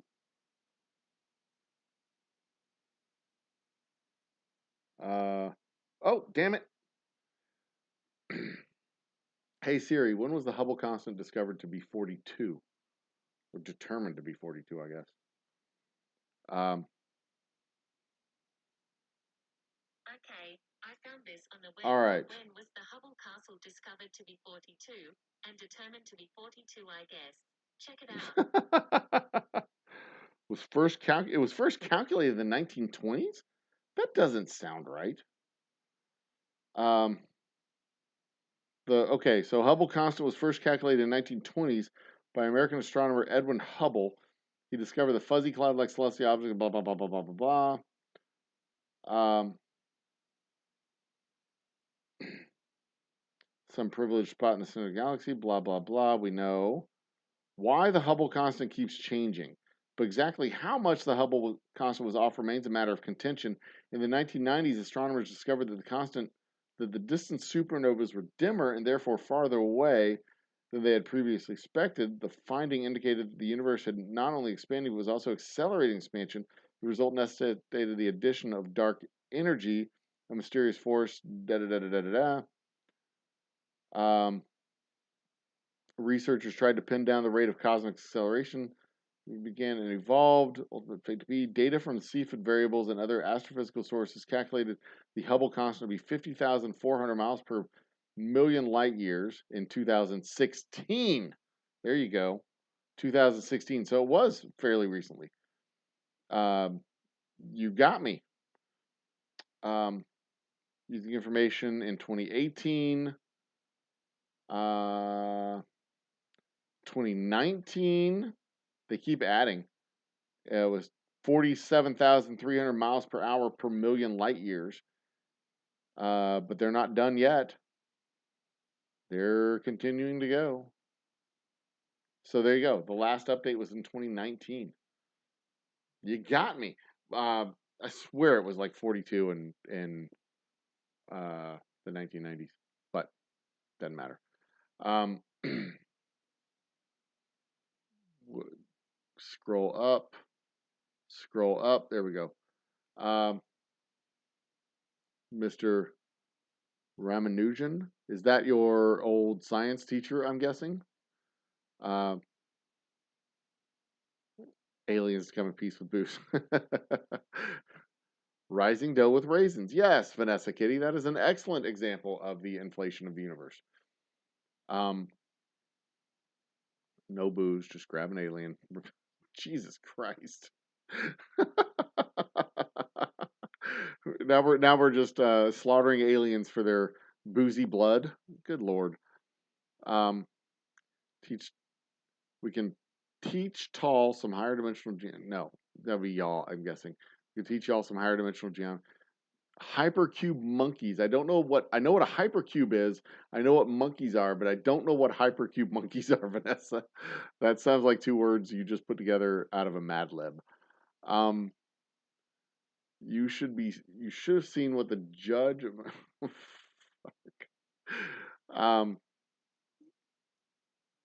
dark matter and dark energy. We're getting close. I'm still 10 minutes behind on chat though. Dark matter and dark energy. There's dark matter that affects the universe, as does dark. Yeah, I mean that's basically what people like. I figured Vanessa would be able to tap in a little bit on this.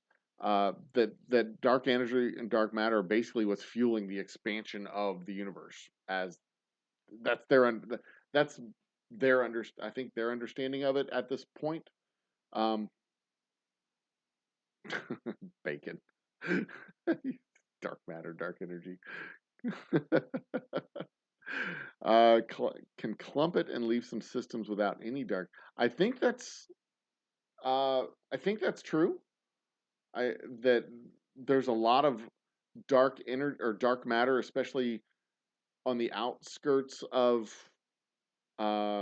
galaxies, because the part of galaxies that are far away from the core of galaxies aren't operating the way that they think they should, which leads them to believe that there's some dark matter kind of on the outskirts, on the edges of.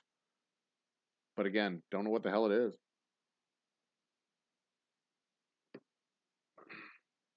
There it is. Most galaxies are accelerating faster than the speed of light away from us. There you go. You've seen a snake, but never a cactus. See, I don't think they have cactuses in the Sahara Desert. I don't know if they have cactuses in deserts in Australia or Africa or Asia for that matter. Do they have deserts in Europe? I don't think Europe even has a desert. Europe's lame. They don't have any deserts. See, that's the thing about math in different languages. Math in different languages is at least universal. There may be different ways to come to the same conclusion, but the problems and solutions are universal when it comes to mathematics. Engineers can speak the same mathematical language without having to speak the same language. Which is one of the that was what was that movie? What was that movie where oh god, it was a movie that was a recent movie. It was a linguist. The aliens had come to Earth and they were trying to communicate with us, and a linguist, but they were communicating with different cultures, and they had one word that was translated 5 different ways in the 5 different cultures that were translating the one word. And the way that one group translated the word, it was like struggle. Another, I think the Americans translated it as like conflict. And basically the thesis of the movie was that our language is a reflection of our culture, and our culture is a reflection of our language. God, I can't remember what the name of that movie was, but I think it had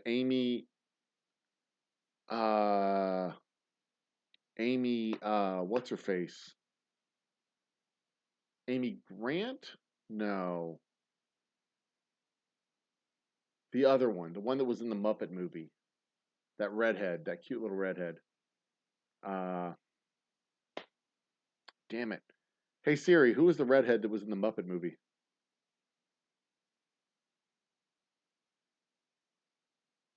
On it. Come on. Spain. Okay, That's right. I Spain found has a this on the desert. web for who is the redhead that Not was in the Emily Muppet Blunt. movie. Check it out. Not Emily Blunt. Full cast and crew of the Muppet movie from was it 2011? No way. Was the one with that dude from that tall skinny weirdo from How I Met Your Mother? You know who I'm talking about. Cast. Come on, show me. Amy Adams. That's who I'm thinking of. Amy Adams. She was in this movie. If I look up what she's been in, it'll tell me. Enchanted Arrival. Arrival. That's the movie that I'm thinking of. How language reflects culture and culture reflects language. It kind of it's a feedback loop. Anyway, what you see is algebra has a much deeper look, move towards higher level math classes. Yeah, I get that. But see, what the reason that I started thinking about this movie Arrival was that usually we assume that if we're going to communicate with extraterrestrials, there'd be some kind of mathematical communication going back and forth, either binary or uh, dashes and circles or what, some kind of mathematical understanding, so that we can at least have a baseline understanding of coordinates and language and communication on a numerical basis. But Arrival flipped that upside down, and they tried just communicating with words and talking and speeching and stuff like that. And it was, they had like several obelisks or whatever that had made contact in several different cultures, and they were all getting different feedback because the cultural, the translation of the words was just different, and the understanding of the words was different. Um, in the same way that we could see struggle, a word that could mean struggle could also mean conflict, and conflict can mean something other than just simply struggle, or disagreement or effort or something to that effect. It's just um, it was a fascinating it was a fascinating thesis. It wasn't a great movie, but the concept behind the movie was interesting to me. Anyway, so we're catching up slowly. Uh, Ram Nugent was an Indian math student. Ah, your tutor, who Hardy at can't converges way beyond anyone time through even today. Genius. Ah, I have no idea what it is. Uh, that's right. I forgot. Spain actually does have a desert in the center of. There's the plains in Spain where the rain mostly falls, but I do believe that there is a desert in the central part of Spain near the mountains, if I recall. That would be the only desert. I don't think there's a desert in Italy. There's not a desert in the central Hungarian or German or I don't think France has a desert. I don't think Europe's big enough to have a desert. South America has deserts, but only in the the high Andean plateaus. There's deserts over there. Technically, Antarctica is a desert because it doesn't have a whole lot of precipitation. It's covered in ice, but they don't have any They have very little precipitation in Antarctica. Uh, we know North America has deserts. Africa, obviously, Australia, and I think Europe. Hey Siri, what desert do they have in Europe?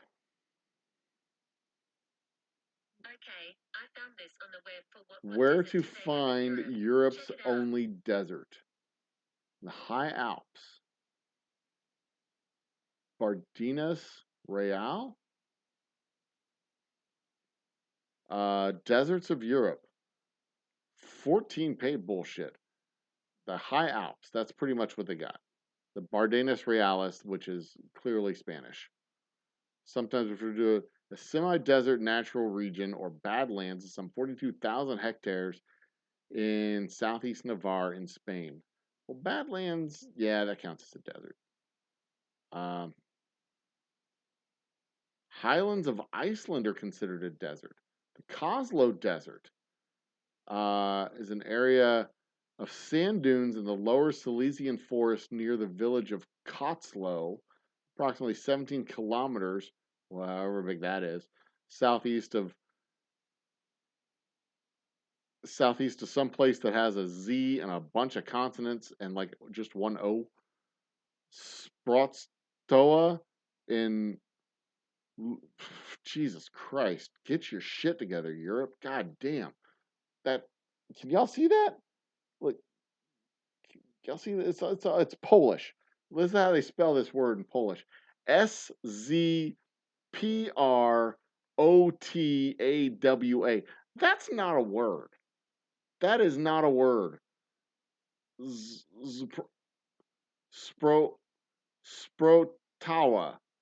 And the next one is Lubut, Lubuz, and Voivodeship.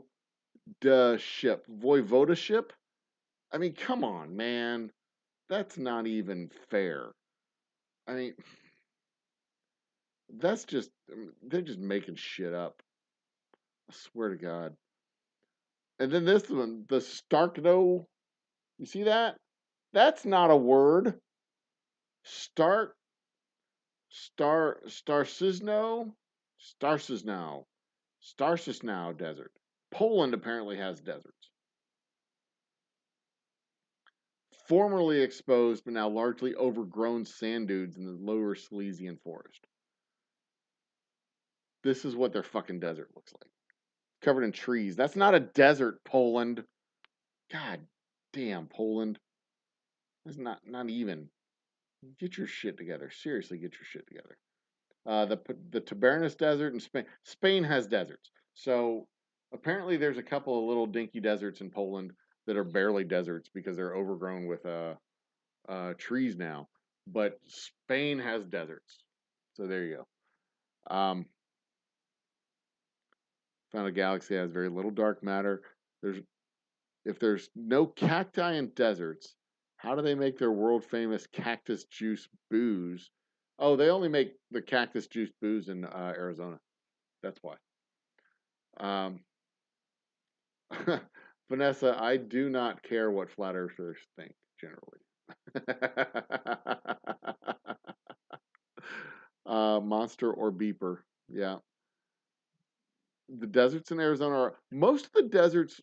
I think the deserts in California are low deserts, but the desert, yeah, I mean the deserts in our Southwest are high deserts because they're all they're extremely high elevations, like 10,000 feet.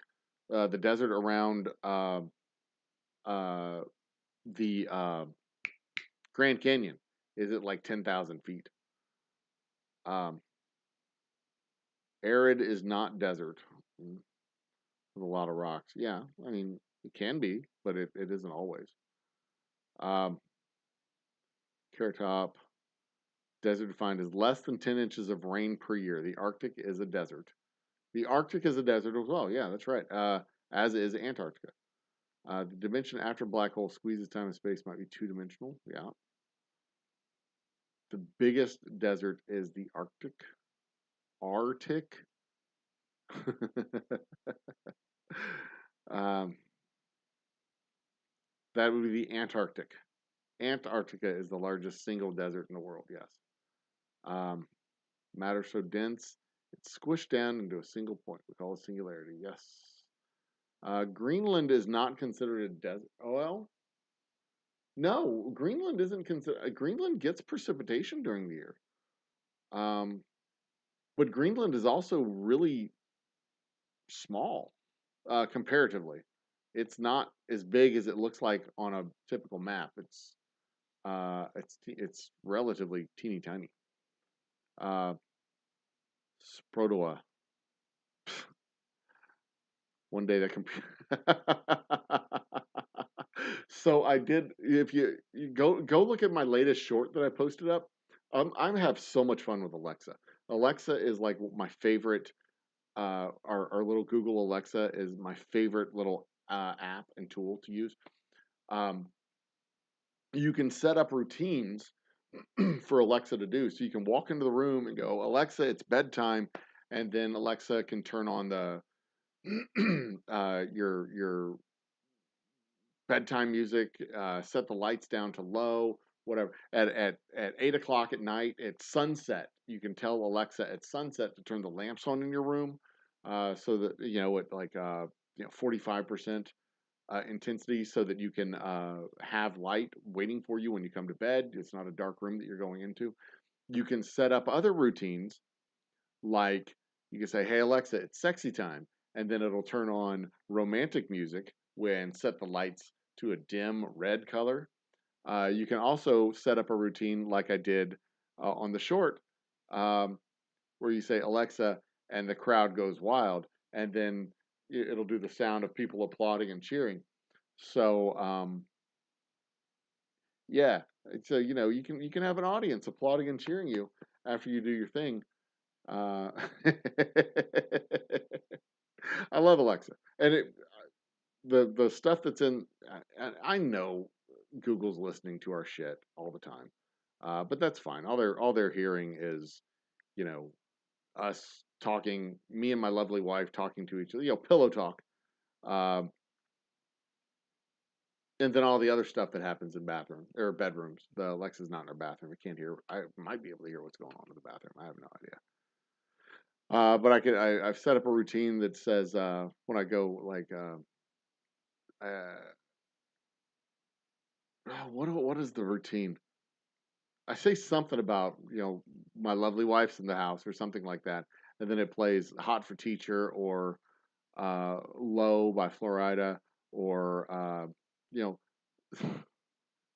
different songs for different moods when I want to really make my wife blush like hell. In the 90s, three mathematicians discussed a method to compute the nth digit of pi without having to compute all the previous n1 digits first. That's kind of cool. Um, yes, Greenland is definitely covered by ice, uh, and it was the first marketing ploy, from what I understand. Mr. Jiggs is in the house. Cheers, Mr. Jiggs. We are 5 minutes behind on chat. You just arrived at 11:38, and it is 11:43. I'm catching up. Um, talk to him in languages from Eastern. I don't mind listening to the languages from Eastern Europe. I can't read that shit. This like 95 vowel or 95 consonants and three vowels, and four of the 40% of those consonants are W's and Z's. I don't know how to pronounce any of that stuff. It doesn't make any sense to me.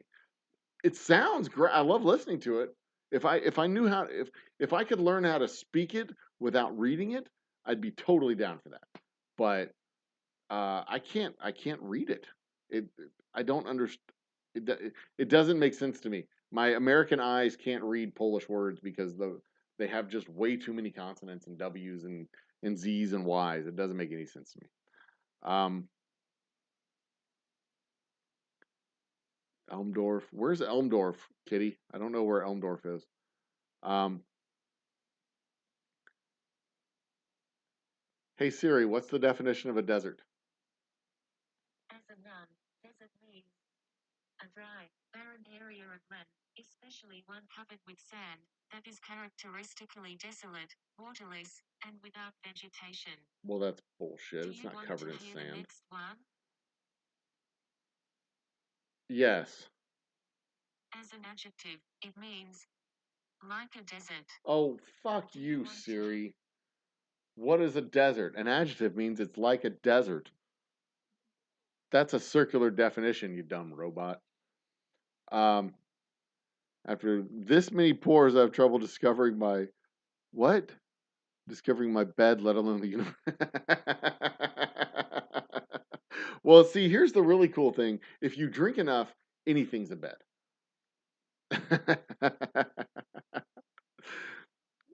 I tried really hard to think of flat earthers and their ice walls.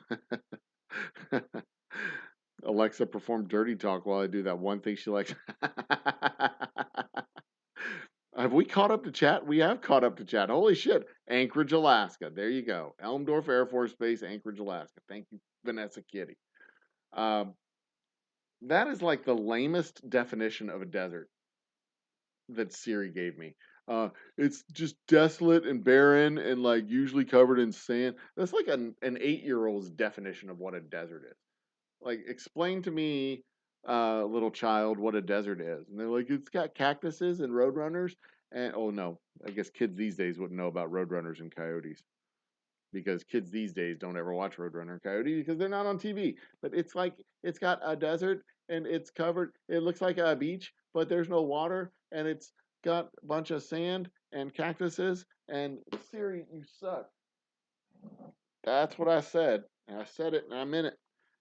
I will say, give my guy a blow.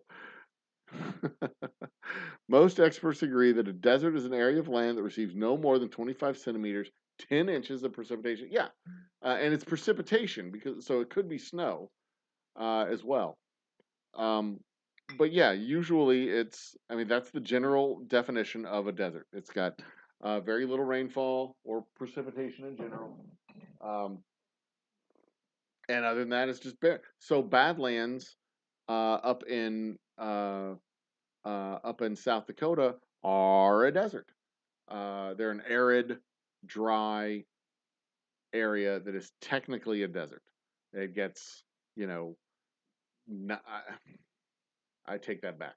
I think no. I think they get about 9 inches, between 9 and 15 inches of rain a year, which may put it over the limit of desert. Um, hey Siri, how many inches of rainfall does the Badlands get in the United States? Okay, I found this. Badlands National Park. How many inches of rainfall does the Badlands get in the United States? Check it out. Badlands National Park. Oops, I just lost it. Hey Siri, how many inches of rain does Badlands National Park get? Hey Siri, how many inches does Badlands National Park get of rain? Here's what I found from nps.gov. It gets about 16 inches of rain annually. So technically the Badlands isn't a desert. It's a high, dry plain. If 10 inches is the cutoff for a true desert. But it's a desert-like. It's dry, it's hot, it's arid. It's Badlands, Malotera. Anyway. Yeah. So there you go. It's like Cleveland without the people. Oi, flight to quality. I don't know what that means. James, I don't know what flight to quality means. I don't know what that was in connection to. Anyway, so the timeline for our space whiskey. We are at the last 12 minutes, probably the last 11 minutes of the show. Let me talk about the timeline for our space whiskey. So sometime early next year, probably in March, after we do the final releases of our bourbon and we're onto our regular production schedule. So maybe April or May of next year, maybe June. I'll start the first tests of our ascent vessel. So I need to make sure that the 1.5 gallon or 2 gallon barrels that we use will be able to sustain the flight into space. So what we're going to do, we're going to take 1 gallon barrels. I don't have one handy. One of those 1.5 liter, 2 liter barrels, which would be about a half-gallon barrel, I suppose. Those 2 liter barrels up to a gallon-sized barrel. Put it on a weather balloon and send the weather balloon all the way up to the edge of space, to the place where you can see the curvature of the Earth. You can see the blue and the black sky above, the blue sky below, and then the balloon pops. The balloon pops, the parachutes deploy. The barrel returns to Earth. We collect the barrel, we capture the barrel, and then poof, we have space whiskey. So the Sauternes Cask Finish, Port Charlotte's latest release for a heavily peated Scotch. I don't know. I've never had Sauternes Cask Finish, Port Charlotte's latest release. I haven't ever had it. I didn't even know it existed. But I'm going to seek it out the next time. I was in Spec's. I was in stores today, doing product merchandising reviews. So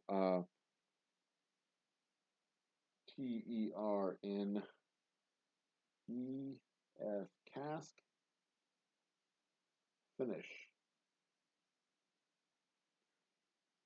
from Port Charlotte.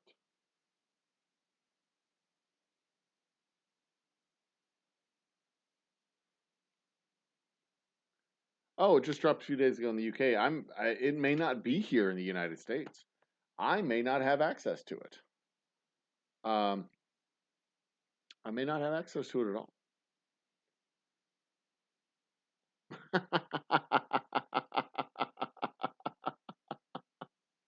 I don't. I mean, I don't know if I have anybody who would admit to me that they're a flat earther. Those guys hang out on other channels. They don't hang out with me because I call them names. They don't like me. I call them names. They don't like me. I try not to call them names, but I can't help myself. Usually it's not terribly rude. It's just, like ding dong or silly, lack-witted moron. No, I'm kidding. I would never call somebody a lack-witted moron to their face. No, that's not true. I've done that. I've called somebody a lack-witted moron to their face. I wouldn't do it out of malice.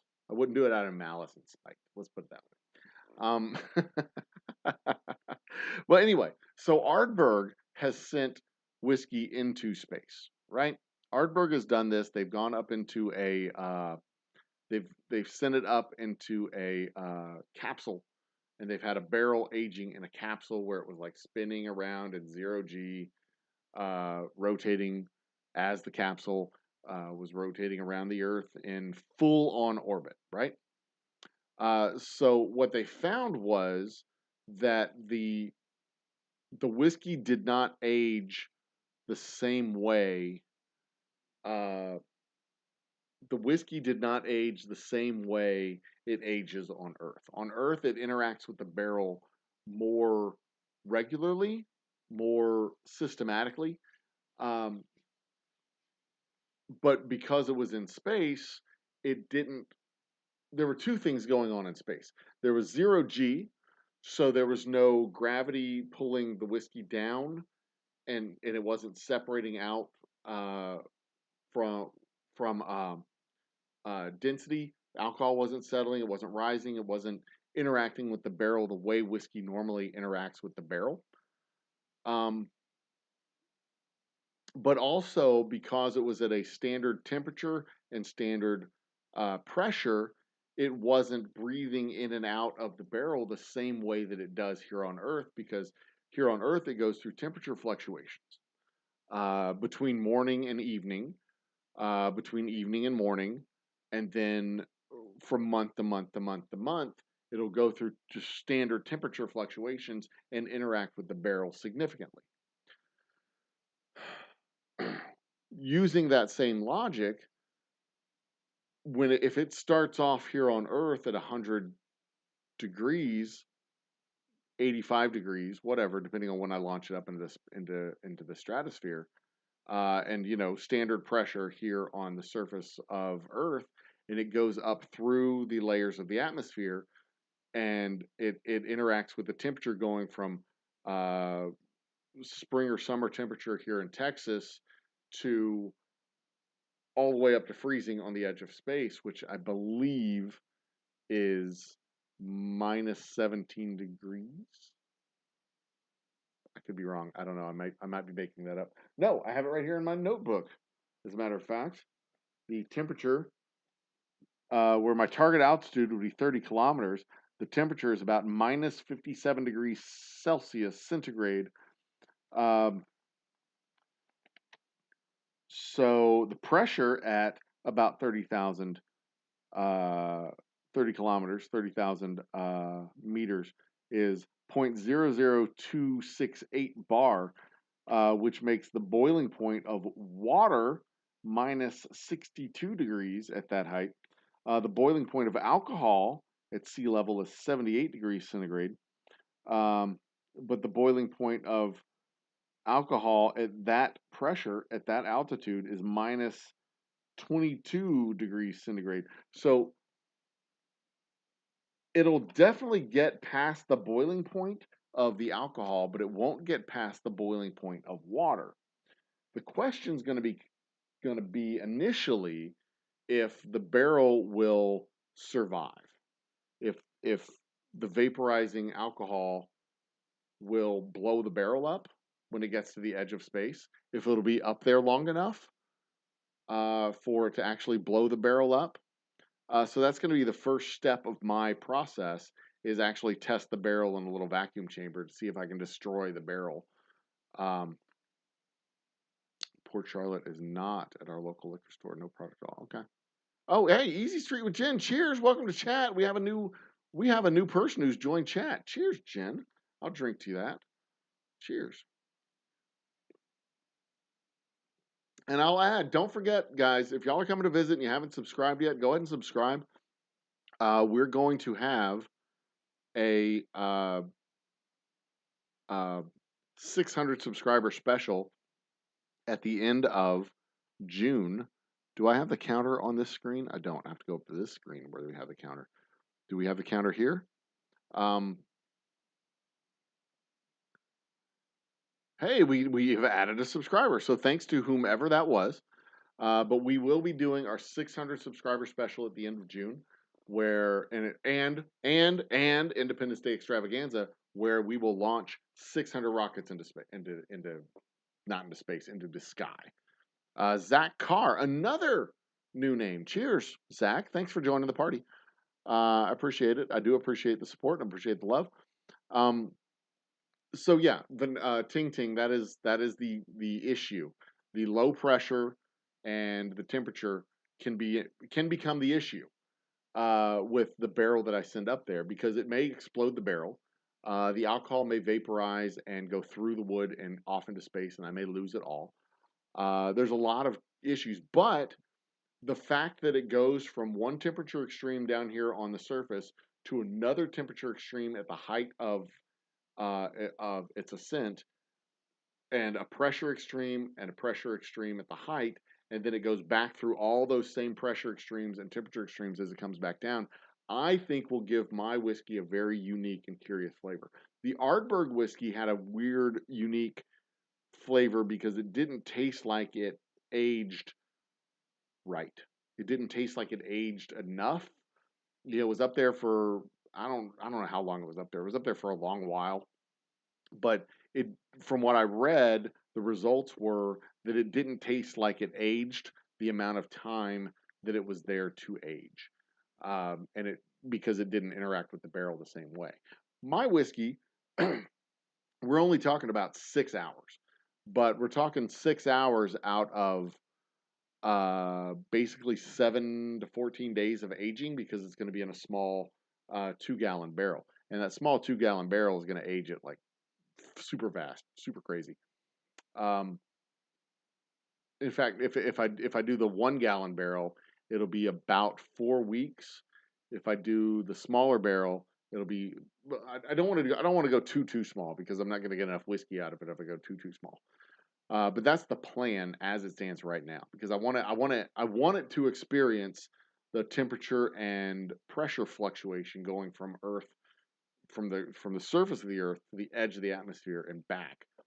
And ideally, I want to recover that barrel so that I can take the whiskey, put it into my little sample bottles, and sell it at the distillery. So, um, yeah. So the timeline is going to be. Let me see. What is it? What if the barrel is spun very fast while in space? See, if the barrel spins really fast, eventually the contents inside the barrel are also going to spin very fast. So the problem is you just don't have the convection of the liquid inside the barrel. You don't have the convection. You don't have the expansion and contraction of the wood. You don't have the interaction with the liquid and the insides of the barrel. You just don't have that same. Even if the barrel is spinning, the contents of the barrel are going to follow. Just like when you have a raw egg and you spin the raw egg on the counter, the contents of the raw egg spins with the shell, and then if you stop it, the contents want to keep going. Um, the sheer cold on the edge of the atmosphere will slow the aging process, but the water's what's going to freeze, not the alcohol. The alcohol won't freeze, the water will freeze. So the water's going to stop the alcohol from interacting with the barrel, but that whole the traveling up to the edge of space and the traveling back down, it will not stop with the interaction with the barrel. But you know, it's an experiment that I'm willing to try. I want to check it out because we're talking again. The total trip is going to be something like the total trip up and down is going to be something like 9 hours, something like that, I think. Um, so, we're talking, 4 hours up, a little bit of time up there, and then 4 hours back down.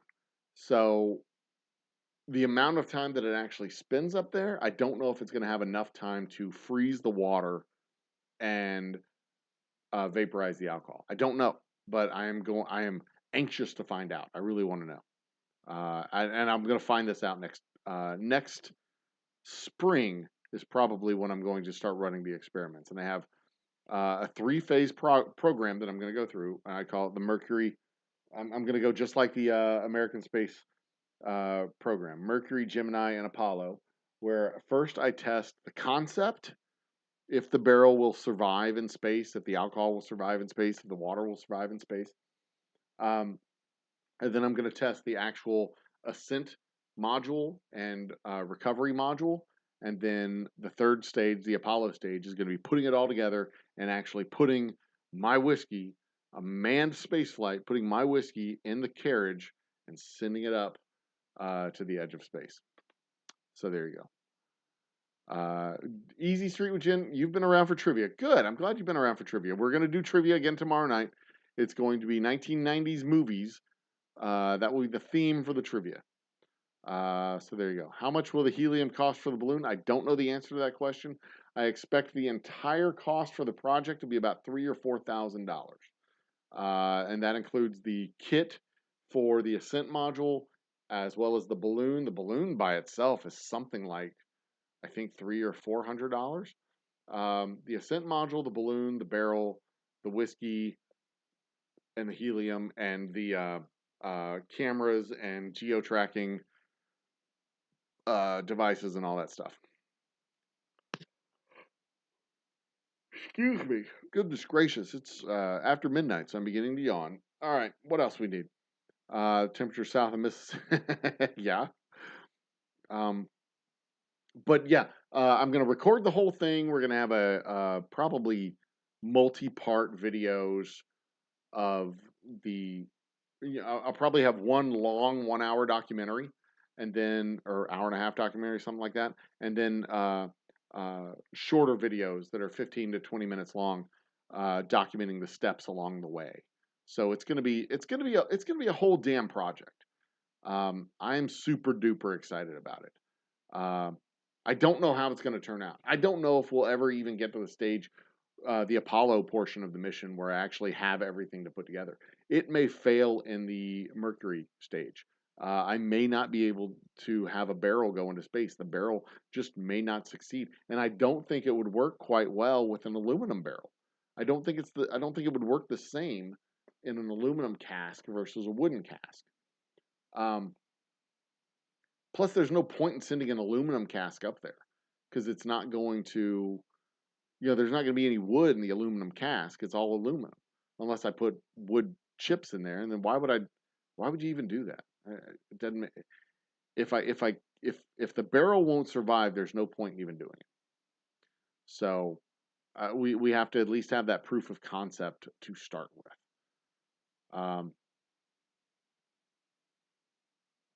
Chicken salad sandwich on rye. I don't know what that is in reference to. Yes, you do have to have a tracking signal to find it when it returns to Earth, but that's not anything. That's not any big deal. Um, oh, Hot Mess Missy's crew, cool. Well, tell Hot Mess Missy that I said thank you for sending you our way, Jen. Appreciate it. Um, and I do remember seeing you for trivia, as a matter of fact. So cheers. But yes, Vanessa, I do need to have a tracking signal. Nothing more than a geolocating GPS device. I could have a phone. I have a couple of old phones that I could have on there. That as long as they're connected to my Apple account, we could find them. That it's not that hard, but they also have GPS devices that are just little uh, Wi-Fi wires that you could put on there. I'll have that. I'll have a GoPro camera to record everything. I'll have. There's two tracking devices. There's one that has the GPS that'll ping to your phone so you can find it on the map. But there's also one that has an audible tracking device, so you can hear it as you approach it. It just beeps out, beep, beep, beep. So you can find it as you approach it. So if it falls in a field somewhere, you can find it. Take the barrel chip and smolder it and put in other barrels. Yeah, the Red Bull jumper, bring it up and have that dude with the barrel under his arm jump out of his jump out of his. That was the coolest thing I think I saw on television. That was one of the coolest things I've ever seen on television. That was so awesome. Watching that dude, I don't remember his name, but I'm going to call him Jorgensen Yearnful, jump out of that balloon that was one of the coolest things. What if barrel is on an arm that spins around the center really fast like a centrifuge? Well, even then, if it spins around really fast like maybe that would be enough of artificial type gravity that the whiskey would interact with the barrel well enough. But that is an entirely different dynamic because now you're talking about having a centrifuge inside of a capsule and if it's connected to anything, then the capsule will spin while the centrifuge is spinning. I don't know, that'd be problematic, but not impossible. Now, I mean, for my purposes, it's easier just to send it to space. That's what I'm looking to do. I want the pressure differential, and I want the temperature differential. I want all that stuff. If my space whiskey gets stolen by aliens and stops an invasion before it happens, that would be the dopest thing ever. I save humanity with my stupid stunt. And just for the record, let me add that Lisa's opinion is no, you're not going to do this. Somebody's going to die. All right, there. That's my Lisa. impersonation telling me whether or not I should do this. I mean, I agree. It's a bad idea. A whole lot can go wrong. It's expensive and dumb, and it may like the ultimate outcome may be have absolutely no effect whatsoever on the whiskey. It may just be a dumb stunt, but it's still going to be totally cool. It's going to be totally cool, and that makes it a great idea. Um, make the barrel have a greater surface through the liquid area. Yeah, that'd be by putting extra staves in the barrel, I suppose. Good night, Ting Ting. Work calls early. Yeah, my work is going to be racing towards me very early in the morning as well. I don't know what the questions are. Oh, I've gotten the questions. I don't know what they are because I haven't read them. I usually don't read them until the barrel should land somewhere near Beaumont, Texas, uh, here in this area. Uh-huh. Do a math trivia. If a math trivia comes our way, I will do a math trivia. Absolutely. But no, I haven't read the questions yet. I usually don't read the questions until the day of when I'm getting everything set up. Yeah, I mean, the prospect is really cool. I like the idea. Nobody's ever done anything like this before. This is a very unique. There's probably a reason why nobody's ever done this before, but I want to try it. It's going to be cool. It'll be a cool story. So there you go.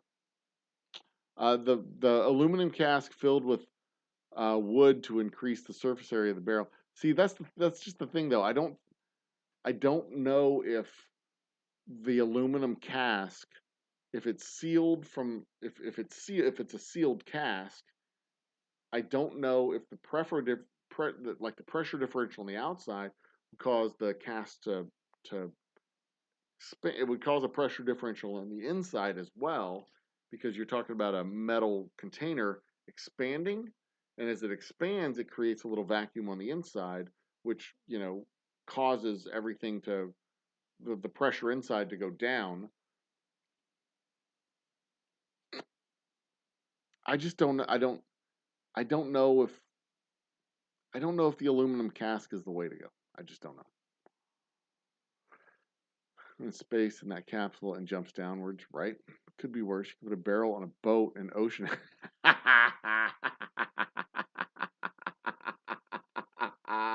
That is true. I could put a barrel on a boat and ocean age it. Yep. I could put I could send it out to the Gulf, circumnavigate the Gulf of Mexico.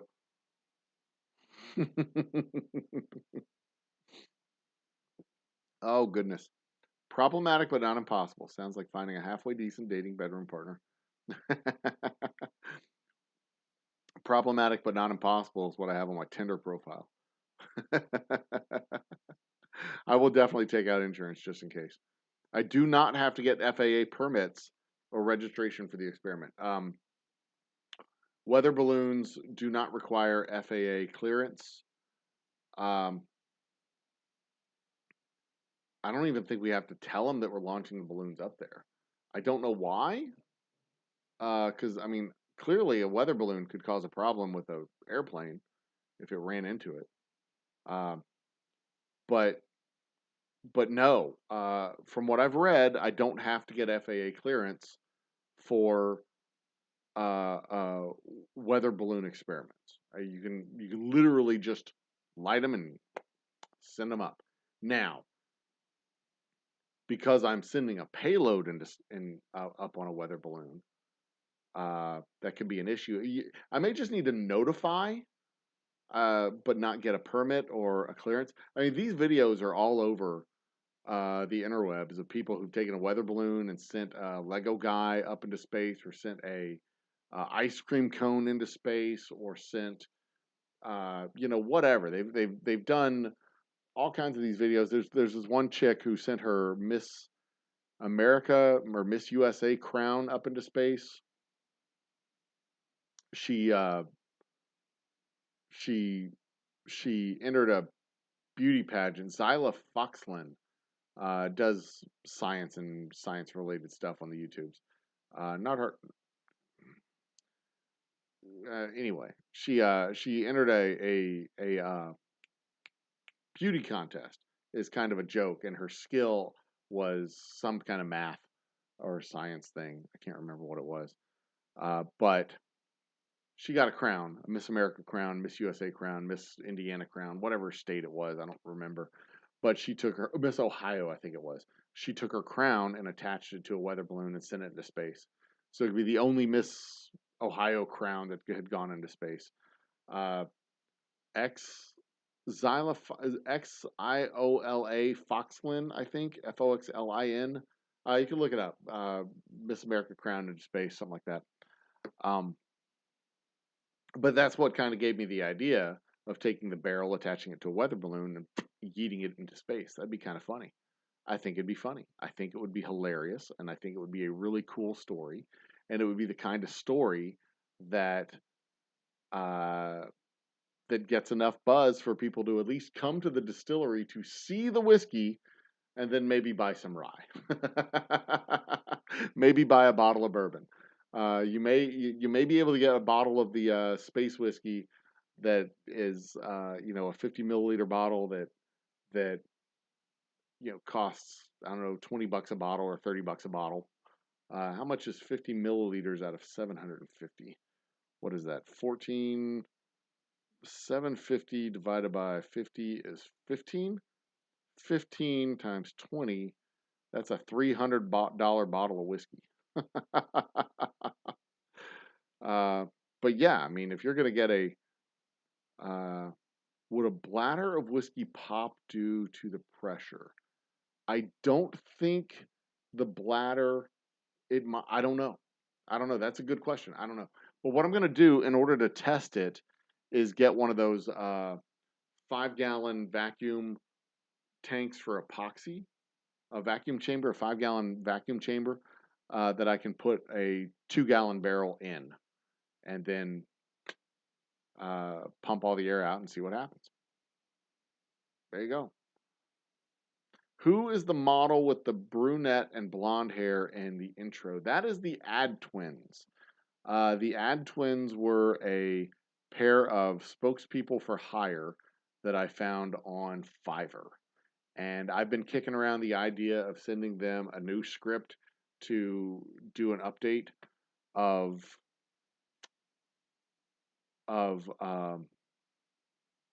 our intro video, but I haven't gotten around to it. I've been thinking about doing one myself, but for I think it was like $50 that I paid them to do the first one.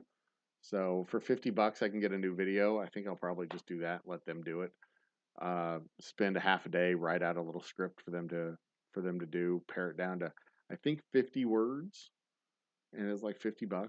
So yeah, Fiverr is a cool service to get one-time gigs and one-time consultants for little jobs, but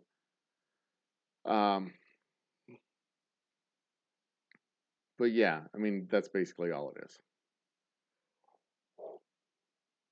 So there you go. Free unmanned balloons are covered under certain laws, including payload weight limits, among others. Yeah, so payload weight limit may be the part that I run into a problem, because if a pint's a pound and the barrel itself weighs 5 pounds, I may have a weight limit on my payload. That's another thing that I need to deal with. So yeah, yes, Bacon, they are twins. In fact, you can look them up. You can just Google the Ad Twins. You can find their business page. So if you want a promo recorded, the Ad Twins do the thing. And they were one of the ones that I found on Fiverr. God, this was 2019 when I got that thing, when I got the recording. So yeah, I mean they're still doing it. They were one of the only ones that I found that were worth a damn, but they're still doing their thing. They're cranking it out. They're very professional with what they do as well. They have a very good portfolio of promos. So there you go. In fact, you could probably get them to record a birthday greeting to you. Yeah, green screen with your face on the green screen behind you with them going, I don't know, happy birthday, Bacon. We know you're the most awesomest or whatever, blah blah blah. I don't know, whatever you want to. You're paying them to say words in front of a green screen. You could probably think of some nonsense. Easy Street with Gin. You aren't required to notify the FAA for FAA 101 exempt flights, but it's a good practice if there's greater than 50% cloud cover. You don't want to accidentally hit a plane. And there you go. There you go. And just think of how, I mean, dude, if you launch, if I went to Fort Stockton, Texas, launched a weather balloon into the sky, which is literally the size of Earth, the whole sky, it's all the way up there. If I send a balloon up there and hit a plane, I should almost certainly buy a lottery ticket that day, right? Because what are the damn odds that you hit a plane in the sky? That's like pissing in the ocean and hitting a submarine. I mean, Jesus. What are the odds, right? You'd have to buy a lottery ticket. I mean, you'd be all like, "Oh man, it sucks. I crashed an airplane with my weather balloon." But I'm definitely buying all the lottery tickets today because, whew, what are the odds? I mean, geez. Consider hiring him to troll some of your YouTube buddies. That would be funny as hell.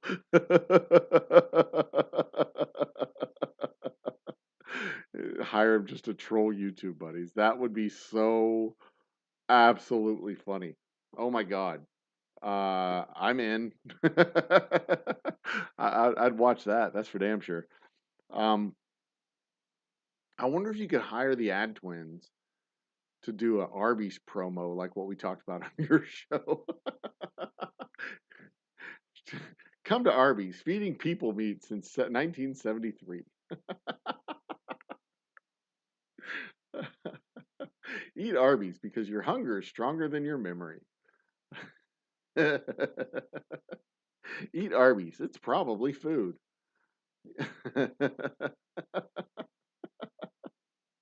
Arby's. You put worse in your mouth. Jesus. Yes, Mr. Jiggs, exactly. I mean, think of the free press. If I took a plane out, I mean, it wouldn't be good press, but any press is good press, right? Any publicity is good publicity. But yeah, I mean, geez, if you send something that small into the whole sky, and then like you hit a plane, like the plane is moving at 650 miles an hour that way, the balloon is going up this way. If you hit a plane, I mean, that's pretty fucking awesome. That's pretty fucking awesome. It really is. I really don't think they would do it, even as a joke. But, well, now I'm honor bound to ask. I have to. I have to find out. Um, I have to find out if they would, because that'd be fucking hilarious. Uh,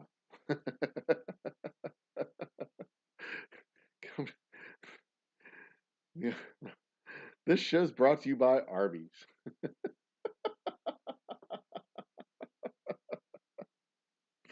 Oh Lord.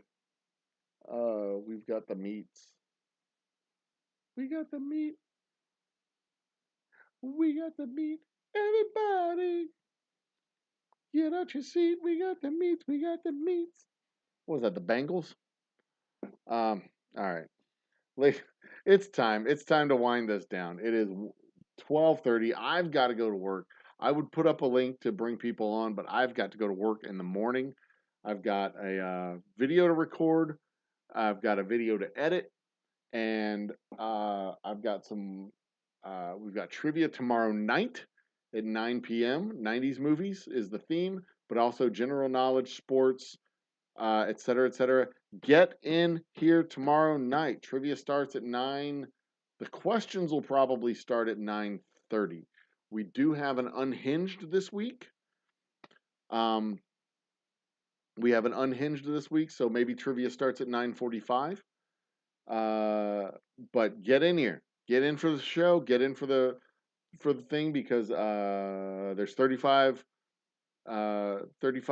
boozy bucks up for grabs, and that money can be, those credits can be transferred into slices of the Wheel of Doom and Glory, which will likely be spun at the beginning of September, so that somebody else can win a sample kit of our delicious whiskeys. And we are quickly approaching the point where we will have bourbon in those kits. Shark Home Brewing won the last one. That box is in the mail. I don't know if it got picked up by the truck today, but it will be picked up by a truck tomorrow if it hasn't been. Speaking of science, we need to know if there's any Wagyu in the Arby's Wagyu Steakhouse burger. I doubt seriously there's any Wagyu in the steak burger. I doubt very seriously. I doubt very seriously there's any steak in the Arby's Steakhouse burger, for that matter. Then Friday we have Same Old Circles performing at the distillery. At the distillery live for our Friday nights live. It will also be right here on the YouTube's live. That music is probably going to start a little bit later, around 7:30. But get in early so you don't miss a note. These guys are fun. These guys are fun to listen to. They have played several places around town recently, and they're good folks. They're good folks. I'm looking forward to it as well. Thank you very much with my for the good luck wishes for the launch of Whiskey One. We will have I have mission badges that I've kind of drawn up. Let me find my badges. They're in here somewhere. And it's so much fun. So much fun just thinking about this nonsense. Somewhere in here.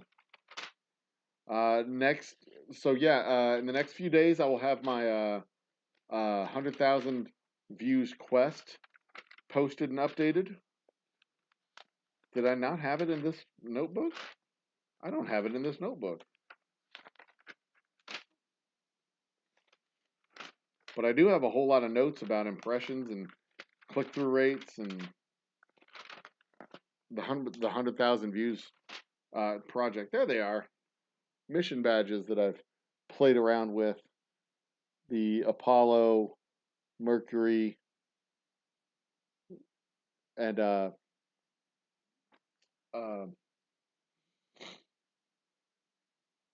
these are mission badges for our actual whiskeys.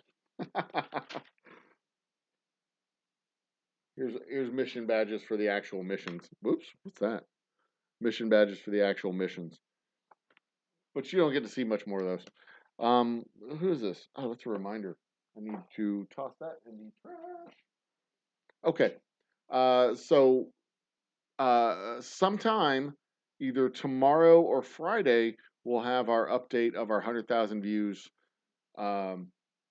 100,000 views project for the end of the year. We've set our goals for June of 350 watch hours as well as 20,000 views for the month because we had 16,000 views last month.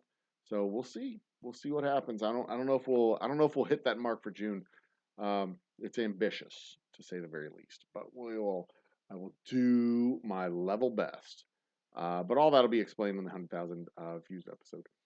In the meantime, Mr. Jiggs tried that on my Friday night show 2 weeks ago. You actually ate one of the Wagyu Steakhouse burgers. I must have missed that 2 weeks ago. Yeah, I pop into your show after I'm done with the music at the distillery, Bacon. So, anywho, lived on the Space Coast. The Space Coast being the over on the East Coast or the East Coast of Florida, right, Jen? Because we're developing our own Space Coast here in Texas too, down near Brownsville, north of Brownsville, south of Corpus Christi.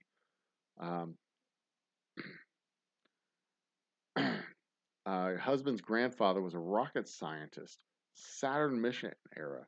That's fucking awesome. That is way cool. Those Saturn rockets are something to see. We got one over here at Space Center Houston, and it's something to see. It is something to see. It's also really cool to see when you drive down to the SpaceX port down south of Corpus Christi, when you can see the SpaceX's spaceship, the Spaceship One, whatever it's called, uh, that's staged out on their launch pad. It's just exciting times. It's really exciting times. So anyway, be awesome to each other. Think with your whole brain, love with your whole heart. Drink good whiskey because life is too short for bad whiskey. In the meantime, we will see you hopefully tomorrow night for trivia, and then Friday night for live music. Cheers. Tap. I don't want to tap it too hard and knock the camera down. Be awesome to each other, and drink humble. Cheers.